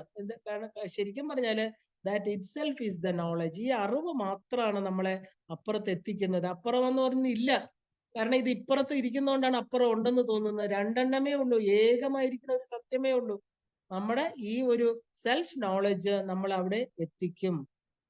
അതിനെന്താ വേണ്ടത്? ശ്രവണം, മനനം, നിധിധ്യാസനം. ഇത് മാത്രമാണ് വഴി, നമുക്ക് സഞ്ചരിക്കാനുള്ള വഴി ഉയർന്ന തലങ്ങളിലേക്ക്, ആ ഒരു സെൽഫ് നോളജിലേക്ക്. അനന്ത സംസാരിയെ എന്താ ഇല്ലാതാക്കുന്നു. ഇപ്പൊ ഗൃഹസ്ഥാശ്രമിയായാൽ എന്താ? ഒരു അന്വേഷിയാകുക, അല്ലെ? ആത്മവിദ്യയാകുന്ന ബോട്ടിനെ മുമ്പോട്ട് കൊണ്ടുപോകുന്നത് രണ്ട് തുഴകളാണ്. ഏതാ തുഴകള്? ഗുരുപാദുകങ്ങളാണ്. വിവേകം, വൈരാഗ്യം. ഇതാണ് ഒരു ഗൃഹസ്ഥാശ്രമിക്ക് തുഴകള്. ആ രണ്ട് പാതകങ്ങൾ ഗുരുവിന്റെ, അല്ലെ? ഒന്ന് വിവേകം, ഈ അറിവ് നേടണം. അതിലൂടെ നമ്മൾ എന്തിലെത്തിച്ചേരണം? എല്ലാത്തിനോടും ഒരു ഡിറ്റാച്ച്ഡ് ആയിട്ടുള്ള മെന്റാലിറ്റി. നമ്മുടെ ആ പാശങ്ങളെല്ലാം, നമ്മളെ എന്തിനെയൊക്കെ സ്നേഹിക്കണോ ആ എല്ലാ സ്നേഹവും ഒരുമിച്ചെടുത്ത് നമ്മൾ ഈശ്വരനില്, ആ ഈശ്വരന്റെ പാദത്തിൽ വെക്കണം. അപ്പൊ എല്ലാ സാധനങ്ങളുടെയും എന്താണ് ആ അൾട്ടിമേറ്റ്? നമ്മുടെ മനോനിയന്ത്രണത്തിന്റെ, മനസ്സിലാണ് ഇതെല്ലാം സംഭവിക്കുക. ഈ അനന്ത സംസാരമൊന്നും പുറത്തല്ല. അപ്പൊ നമ്മുടെ മനസ്സിനെ നിയന്ത്രിച്ചാല് ആ മനോനിയന്ത്രണത്തിലൂടെ, അതാണ് ഗുരുഭക്തിയാകുന്ന നങ്കൂരം. നമ്മുടെ ബോട്ടിനെ നമ്മളിങ്ങനെ അലഞ്ഞ്, ഇല്ലേ? നമ്മൾ ഒരു പായ്ക്കപ്പല്, അതിന് ഒരു എന്താ പറയാ, കെട്ടാനായിട്ട് ഒരു നങ്കൂരം വേണം. നമ്മൾ ദൂരെ ലൈറ്റ് ഹൗസ് കാണുമ്പോൾ എന്താ, ആ ലൈറ്റ് ഹൗസിനെ നോക്കിയിട്ടാണ് നമ്മൾ യാത്ര ചെയ്യുക. അത് അവിടെ ചെന്ന് നങ്കൂരം ഇടുക, ഉറച്ചു നിൽക്കും. വെളിച്ചത്തിന്റെ ആ, ഇവിടെ ഒരു ബോട്ട് ഹൗസ് ഉണ്ട്, അല്ലെ? ലൈറ്റ് ഹൗസ് ഉണ്ട്, അവിടെ ആളുകൾ ഉണ്ട് എന്ന് പറഞ്ഞിട്ട് നമ്മൾ ഇരുട്ടായിട്ടുള്ള യാത്രയിൽ പോകുമ്പോഴത്തേക്ക് രാത്രിയിലൊക്കെ ദൂരെ കാണുന്ന ആ ലൈറ്റ് ഹൗസ് കണ്ട് അതിലേക്ക് യാത്ര ചെയ്യും. എന്നിട്ട് എന്ത് ചെയ്യും? ആ ഗുരുഭക്തിയാകുന്ന നങ്കൂരം വിട്ട് അവിടെ നിൽക്കും. ലൈറ്റ് ഹൗസ് ആരാ? സാക്ഷാൽ ഈശ്വരൻ തന്നെ അല്ലേ? ആ ഈശ്വരനിലേക്ക് നമ്മളെ എത്തിക്കുന്ന, നമ്മുടെ മനസ്സിനെ എത്തിക്കുന്ന ആ മനോനിയന്ത്രണത്തിലൂടെ, അതാണ് ഗുരുഭക്തിയാകുന്ന നങ്കൂരത്തില് അതിനെ തളച്ചിടണം എന്ന് പറയാൻ കാരണം. അപ്പോ ആ ഒരു emotional anchoring at the feet of Sadhguru. അപ്പൊ ഇതിലൂടെ തത്വമസി എന്നുള്ള മഹാവാക്യം മാത്രമല്ല, അഹം ബ്രഹ്മാസ്മി എന്നുള്ള മഹാവാക്യവും നമുക്ക് അനുഭവവേദ്യമാകും. ഇതൊന്നും ബുക്കുകളിൽ എഴുതി വച്ചിരിക്കുന്ന തത്വങ്ങളല്ല. എന്താ? നമ്മുടെ ജീവിതത്തിൽ നമ്മൾ തന്നെ അറിഞ്ഞനുഭവിക്കേണ്ടതാണ്. ഇപ്പൊ തത്വമസി എന്ന് പറയുന്ന ഗുരു പറഞ്ഞ വാക്യം നമുക്ക് അനുഭവവേദ്യമാവുമ്പോ നമ്മൾ എന്താ പറയുക? അഹം ബ്രഹ്മം അസ്മി, അല്ലെ? അഹം അസ്മി, ഞാൻ ഉണ്ട്, ഞാൻ മാത്രമേ ഉള്ളൂ, ബാക്കിയുള്ളതൊന്നും സത്യമല്ല. അപ്പൊ എന്തുകൊണ്ടാണ് വില്ലാളി വീരനായിരിക്കുന്ന അർജുനൻ എല്ലാ കഴിവുകളും ബുദ്ധിയും സ്കിൽസും ഒക്കെ ഉണ്ടായിട്ട് ശ്രീകൃഷ്ണൻ സാരഥിയായിട്ട് ഇരുന്നിട്ടും കുരുക്ഷേത്ര യുദ്ധകളത്തിൽ എത്തിയപ്പോൾ തന്റെ ബന്ധുക്കളെ കണ്ടിട്ട്, അല്ലെ, ആ ഒരു അറ്റാച്ച്മെന്റ്സ് ഭയങ്കരമായിട്ട് അറ്റാച്ച്ഡ് ആയിട്ട് കരഞ്ഞ് തേരിൽ എന്താ തല തൂക്കിയിരിക്കുകയാണ്, തളർന്നിരിക്കുകയാണ്, ഇല്ലേ? കണ്ണുനീരോടുകൂടി ഭഗവാനോട് പറയാണ്, എനിക്ക് യുദ്ധം ചെയ്തിട്ട് സൗഭാഗ്യങ്ങളൊന്നും വേണ്ട, അല്ലെ? എന്താണത്? അതിനെയാണ് നമ്മൾ ഇമോഷൻസ് ആൻഡ് അറ്റാച്ച്മെന്റ്സ് എന്ന് പറയുന്നത്. അപ്പോ കണ്ണുനീരുണ്ടാക്കി നമുക്ക് എപ്പോഴും അറ്റാച്ച്മെന്റ് ആണ് നമുക്ക് ഇമോഷണൽ ക്രൈസിസ് നമ്മുടെ ഉള്ളിൽ ഉണ്ടാക്കുന്നത്, ഇല്ലേ? നമ്മൾ വിശ്വസിച്ചവര്, അല്ലേ, നമ്മളോട് ഇങ്ങനെ പറഞ്ഞു, അറിയാതെ കണ്ണുനീര് വരിക. ശരിക്കും കണ്ണുനീരിന് ഒരു ഡെഫിനിഷൻ ഉണ്ട്, അല്ലേ? ശരിക്കും പറഞ്ഞാൽ they are the hydraulic force where masculine will power is defeated by feminine water power എന്നൊക്കെ പറയാറുണ്ട്, അല്ലെ? ശരിക്കും അതാണ് കണ്ണുനീര്. അപ്പൊ നമുക്ക് ഈ കണ്ണുനീര് വരുന്ന എന്താ? നമ്മള് വിശ്വസിച്ചവരെ നമ്മളെ വിട്ടുപോകുമ്പോ, നമുക്ക് നമ്മുടേതെന്ന് കരുതിയത് നമ്മളെ നഷ്ടപ്പെടുമ്പോ, അല്ലാതെ ഈശ്വരനിൽ വിശ്വസിച്ചുകൊണ്ട് നമുക്ക് കണ്ണുനീര് വരുമോ? ആ കണ്ണുനീരാണ് നമുക്ക് വരേണ്ടത്. അതിനെയാണ് നമ്മൾ ആനന്ദാശ്രു എന്ന് പറയുന്നത്. ആനന്ദം, എന്റെ ഭഗവാൻ എന്റെ കൂടെ ഉണ്ട്, ഇതാ എനിക്കിത് അനുഭവവേദ്യമായിരിക്കണോ. അറിയാതെ നമ്മുടെ കണ്ണുകൾ ഉള്ളീന്ന് വരുന്ന കണ്ണുനീര്, അതിന് ഉപ്പുണ്ടാവില്ല, അത് പ്യുവർ വാട്ടർ ആണ്, അല്ലെ? അതേസമയം ഈ അറ്റാച്ച്മെന്റിൽ വരുന്ന കണ്ണുനീരോ, ഒരാള് മരിക്കുമ്പോ കരയുക, അല്ലെ, എന്റേതാണെന്ന് വെച്ചത് നഷ്ടപ്പെടുമ്പോ കരയുക, അതിനൊക്കെ ഉപ്പ് രസമുള്ള കണ്ണുനീര്. അതേസമയം ഹൃദയത്തില് ഭഗവാൻ ഉണ്ട്, ആ അനുഭവത്തിൽ വരുന്ന കണ്ണുനീര് തൊട്ട് നോക്കി നമുക്ക് നോക്കാം, പ്യുവർ വാട്ടർ ആണ്, അതിലൊരു തുള്ളി പോലും ജലാംശമില്ല, അല്ല, ഉപ്പില്ല. അപ്പൊ ഗുരുസ്മരണ കൊണ്ട് മാത്രമാണ് മനസ്സുള്ളിലേക്ക് ആ ഒരു സെൽഫിലോട്ട് തിരിയുള്ളൂ. അത് മാത്രമാണ് ഗുരുഭക്തിക്കുള്ള ആ ഒരു എന്താ പറയാ വ്യക്തി വൈരാഗ്യം. ആ ഗുരുഭക്തി നമുക്ക് തരുന്ന ഒരു ഗിഫ്റ്റ്, അല്ലെ, ഒരു സമ്മാനം, ഒരു അനുഗ്രഹം. ആ ഒരു എന്താ പറയാ വൈരാഗ്യമാകുന്ന സാമ്രാജ്യത്തിന്റെ സാമ്രാട്ടാക്കി നമ്മളെ തീർക്കുന്ന അനുഗ്രഹം. ചെറിയ രാജ്യമല്ല നമുക്ക് തരുന്നത്, അല്ലെ? വലിയ ഒരു രാജ്യമാണ് തരുന്നത്. എന്താ? ആ ഗുരുഭക്തിക്ക് നമുക്ക് ഒരു ഈശ്വരനെ തരുമ്പോ നമുക്ക് എന്താ കിട്ടുന്നത്? ഈ സാമ്രാജ്യം, ഈ ലോകത്തെ മുഴുവനും തരികയാണ് നമ്മുടെ ഗുരു നമുക്ക്. അപ്പോ ഗുരുഭക്തി ഉള്ള വ്യക്തി വൈരാഗ്യമാകുന്ന സാമ്രാജ്യത്തിന്റെ സാമ്രാട്ടായിട്ട് തീരുന്നു. കാമം, ക്രോധം, ഈ രണ്ട് ആ വികാരങ്ങളും അടങ്ങിയ മനസ്സ്, അല്ലെ? അതാണ് വൈരാഗ്യം എന്ന് പറഞ്ഞാൽ വിഗതക രാഗ. ആ എന്താ പറയാ വൈരാഗ്യമാകുന്ന സാമ്രാജ്യം. അപ്പൊ നമ്മൾ വേണമെന്ന് ആഗ്രഹിക്കാതെ, ഇല്ലേ, ഇഷ്ടമില്ലാത്തതുമായ വസ്തു കിട്ടാതിരിക്കുമ്പോഴോ ഒന്നുമല്ല, ആ ഒരു വൈരാഗ്യമല്ല, താൽക്കാലിക വൈരാഗ്യമല്ല. ചിലർക്ക് ശ്മശാന വൈരാഗ്യം, ഒരാൾ മരിക്കുമ്പോൾ ഒരുപാട് വൈരാഗ്യം ഉണ്ടാവും, അല്ലെ? ഇനി എനിക്ക് ജീവിക്കണ്ട, ഇതൊക്കെ വെറും താൽക്കാലികം. ആ ഒരാഴ്ച കഴിഞ്ഞിട്ട് ഒരു മാസം കഴിയുമ്പോൾ അതേ വ്യക്തി വേറെ വിവാഹം ചെയ്ത് നമ്മൾക്ക് കാണാം. ഒന്നും പെർമനന്റ് ആയിട്ട് ഉള്ളതല്ല. നമ്മുടെ ഉള്ളിൽ ഈ പെർമനന്റ് ആയിരിക്കുന്ന വസ്തു ഇരിക്കുന്നതുകൊണ്ടാണ് നമുക്ക് ഒന്നിനോടും പെട്ടെന്ന് ഒരുപാട് അറ്റാച്ച്ഡ് ആവുന്നില്ല. ഇതൊക്കെ താൽക്കാലിക വികാരങ്ങളാണ്. ഒന്നും ഇല്ലാതാവുമ്പോ നമ്മൾ മരിച്ചു പോകും, അങ്ങനെയില്ല. കാരണം ആ ശാശ്വതമായിരിക്കുന്ന വസ്തുവിന്റെ പ്രസൻസ് കൊണ്ട് നമ്മൾ ഒന്നിനും ഇല്ലാതാകുന്നില്ല. നമുക്ക് താൽക്കാലികമായിട്ട് അങ്ങനെ തോന്നുന്നു, അല്ലെ? അതിനെയാണ് നമ്മൾ ഇമോഷണൽ ക്രൈസിസ് എന്നൊക്കെ പറയുന്നത്. നമുക്ക് മെന്റൽ ബ്രേക്ക് ഡൗൺ. മനസ്സിന് ബലമില്ലാത്തവർക്കാണ് ഈ പറഞ്ഞ മെന്റൽ അസൈലത്തിലൊക്കെ പോകേണ്ടി വരുന്നത്. അപ്പൊ നമുക്ക് കിട്ടാത്ത വസ്തു കിട്ടാതിരിക്കുമ്പോഴോ, നമ്മളെ സ്നേഹിച്ചവർ നമ്മളെ വിട്ടുപോകുമ്പോഴോ വരുന്നതൊന്നും ഉള്ള വൈരാഗ്യം അല്ലിത്. വളരെ ഉയർന്ന ഒരു തലമാണ്. കാരണം എന്താ പറയാ, എന്തൊക്കെ എന്താ പറയാ, ഹരതി നിമേഷ കാലസർവം. നമ്മൾ എന്ത് മനസ്സിലാക്കണം? ഈ പ്രപഞ്ചത്തിലുള്ള എല്ലാത്തിനെയും ഹരിക്കാൻ കാലം എന്നുള്ള ഒരു വസ്തുവുണ്ട്. എല്ലാം കാലത്തിൽ നഷ്ടപ്പെട്ടു പോകും. അത് ഇന്നല്ലെങ്കിൽ നാളെ നമ്മളും ഈ കാലത്തിൽ പെട്ട് പോവേണ്ടവരാണ്. ഇങ്ങനെ നമ്മൾ ചിന്തിച്ച് ആ വൈരാഗ്യം അതിനെയാണ് നമ്മൾ പെർമനന്റ് ആയിട്ട് ഭയം നമ്മുടെ ഇല്ലാതാക്കും. ആ ഒരു വലിയ സാമ്രാജ്യം, അവിടെ ശത്രുക്കളില്ല നമുക്ക്, നമ്മൾ മാത്രമാണ്, നമ്മളും നമ്മുടെ ഈശ്വരനും നമ്മുടെ ഭഗവതിയും മാത്രം. അവിടെ നമുക്ക് ആരാ ശത്രു? ശത്രുവുമില്ല, മിത്രവുമില്ല, അല്ലെ? മിത്രം മാത്രം, ആനന്ദം മാത്രമുള്ള ഒരു സാമ്രാജ്യത്തിന്റെ ഉടമകളാക്കി തീർക്കുന്നു നമ്മുടെ ഗുരു, അല്ലെ? അത് ബാഹ്യ സാമ്രാജ്യമല്ല. ബാഹ്യ സാമ്രാജ്യത്തിന് എപ്പോഴും ആക്രമണം പേടിച്ചിരിക്കണം, നമുക്ക് ശത്രുക്കളെ പേടിക്കണം, അല്ലെ? അതിർത്തി കാവലിന് ആള് വേണം. ഇവിടെ ഒന്നും വേണ്ട. ഇപ്പൊ രാജാവ് എന്തൊക്കെ നേടിയിട്ടാണോ സുഖം അനുഭവിക്കുന്നത്, ഒരു വൈരാഗി, അതായത് ഡിസ്പാഷനേറ്റ് ആയിട്ടുള്ള ഒരു വ്യക്തി ഇതൊന്നുമില്ലാതെ ആ ആനന്ദത്തിൽ മുഴുകി അതിൽ രമിച്ചിരിക്കുന്നു, അല്ലെ? അത് നഷ്ടപ്പെട്ടു പോകുന്നുള്ള ഭയം ഇല്ല, ആരും നമ്മുടെ നിന്ന് എടുത്തോണ്ട് പോവില്ല. കാരണം എന്താ? നമ്മുടെ തന്നെ ഉള്ളിലാണ് ഇത് ഇരിക്കുന്നത്. അപ്പോ അതൊക്കെ നഷ്ടപ്പെടുന്നുള്ള ഭയം നമുക്ക് വേണ്ട. അപ്പൊ ഗുരുപാദ സ്മരണ എന്താ നമുക്ക് ഉണ്ടാക്കുന്നത്? ജ്ഞാന, ഭക്തി, വൈരാഗ്യം എന്ന് പറയുന്ന ആ ഉയർന്ന തലത്തിനെയാണ് കൊടുക്കുന്നത്. അപ്പോ ഈ ആദ്യത്തെ ശ്ലോകം തന്നെ നമുക്ക് എന്താ തരുന്നത്? ആ ഒരു പൂർണ്ണമായിരിക്കുന്ന ഡിറ്റാച്ച്മെന്റ്, അല്ലെ? നമ്മൾ ഒന്നിനോടും അറ്റാച്ച് ആവേണ്ട. ഗുരു നമുക്ക് തരുന്ന ഏറ്റവും വലിയ അനുഗ്രഹം എന്താണ്? ആ ഗുരുപാദസ്മരണം കൊണ്ട് നമുക്ക് ജ്ഞാനം, ഭക്തി, വൈരാഗ്യം.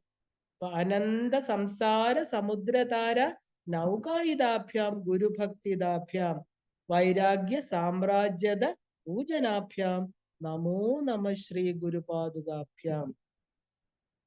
നമ്മൾ ആദ്യത്തെ ശ്ലോകം നമ്മൾ നല്ലതായിട്ട് പഠിച്ചു കഴിഞ്ഞാൽ ബാക്കി ശ്ലോകങ്ങളെല്ലാം ഇതിന്റെ കണ്ടിന്യൂഷൻ ആണല്ലേ. അടുത്ത ശ്ലോകം എന്താണ്? കവിത്വ വാരാശി നിശാകരാഭ്യാം ദൗർഭാഗ്യദാവാം ബുധമാലികാഭ്യാം ദൂരീകൃതാനമ്ര വിപത്തദീഭ്യാം നമോ നമ ശ്രീ ഗുരുപാദുകാഭ്യാം. ഈ ശ്ലോകം നമുക്ക് നാളെ കാണാം. ഇന്നിപ്പോ അത് തുടങ്ങിയാൽ പകുതി വെച്ച് നിർത്തേണ്ടി വരും. നമുക്ക് നാളെ ഇതിന്റെ ഈ പറയുന്ന ആദ്യത്തെ ശ്ലോകം നിങ്ങൾക്ക് നന്നായിട്ട് മനസ്സിലായാൽ ഇതെല്ലാം ബാക്കിയുള്ള ശ്ലോകങ്ങളെല്ലാം തന്നെ അതിന്റെ കണ്ടിന്യൂഷൻ ആണ്. നമുക്ക് ഓരോന്നും നമ്മുടെ ആ വിവേക വൈരാഗ്യങ്ങളെ ഉറപ്പിക്കുന്നതായിരിക്കും, ആ ജ്ഞാനത്തെ കൊടുക്കുന്നതായിരിക്കും. അതിന് നമുക്ക് നമ്മുടെ ഗുരുപരമ്പരയുടെ പൂർണ്ണമായിട്ടുള്ള അനുഗ്രഹം, ആ ഭഗവതിയുടെ പൂർണ്ണമായിട്ടുള്ള അനുഗ്രഹം ഉണ്ടാകട്ടെ, നിങ്ങൾക്കും എനിക്കും ഉണ്ടാകട്ടെ എന്ന് പറഞ്ഞുകൊണ്ട് നമുക്ക് ഇന്ന് ഇവിടെ നിർത്താം. നാളെ തുടരാം. എല്ലാവർക്കും ശ്രീമാത്രേ നമഃ.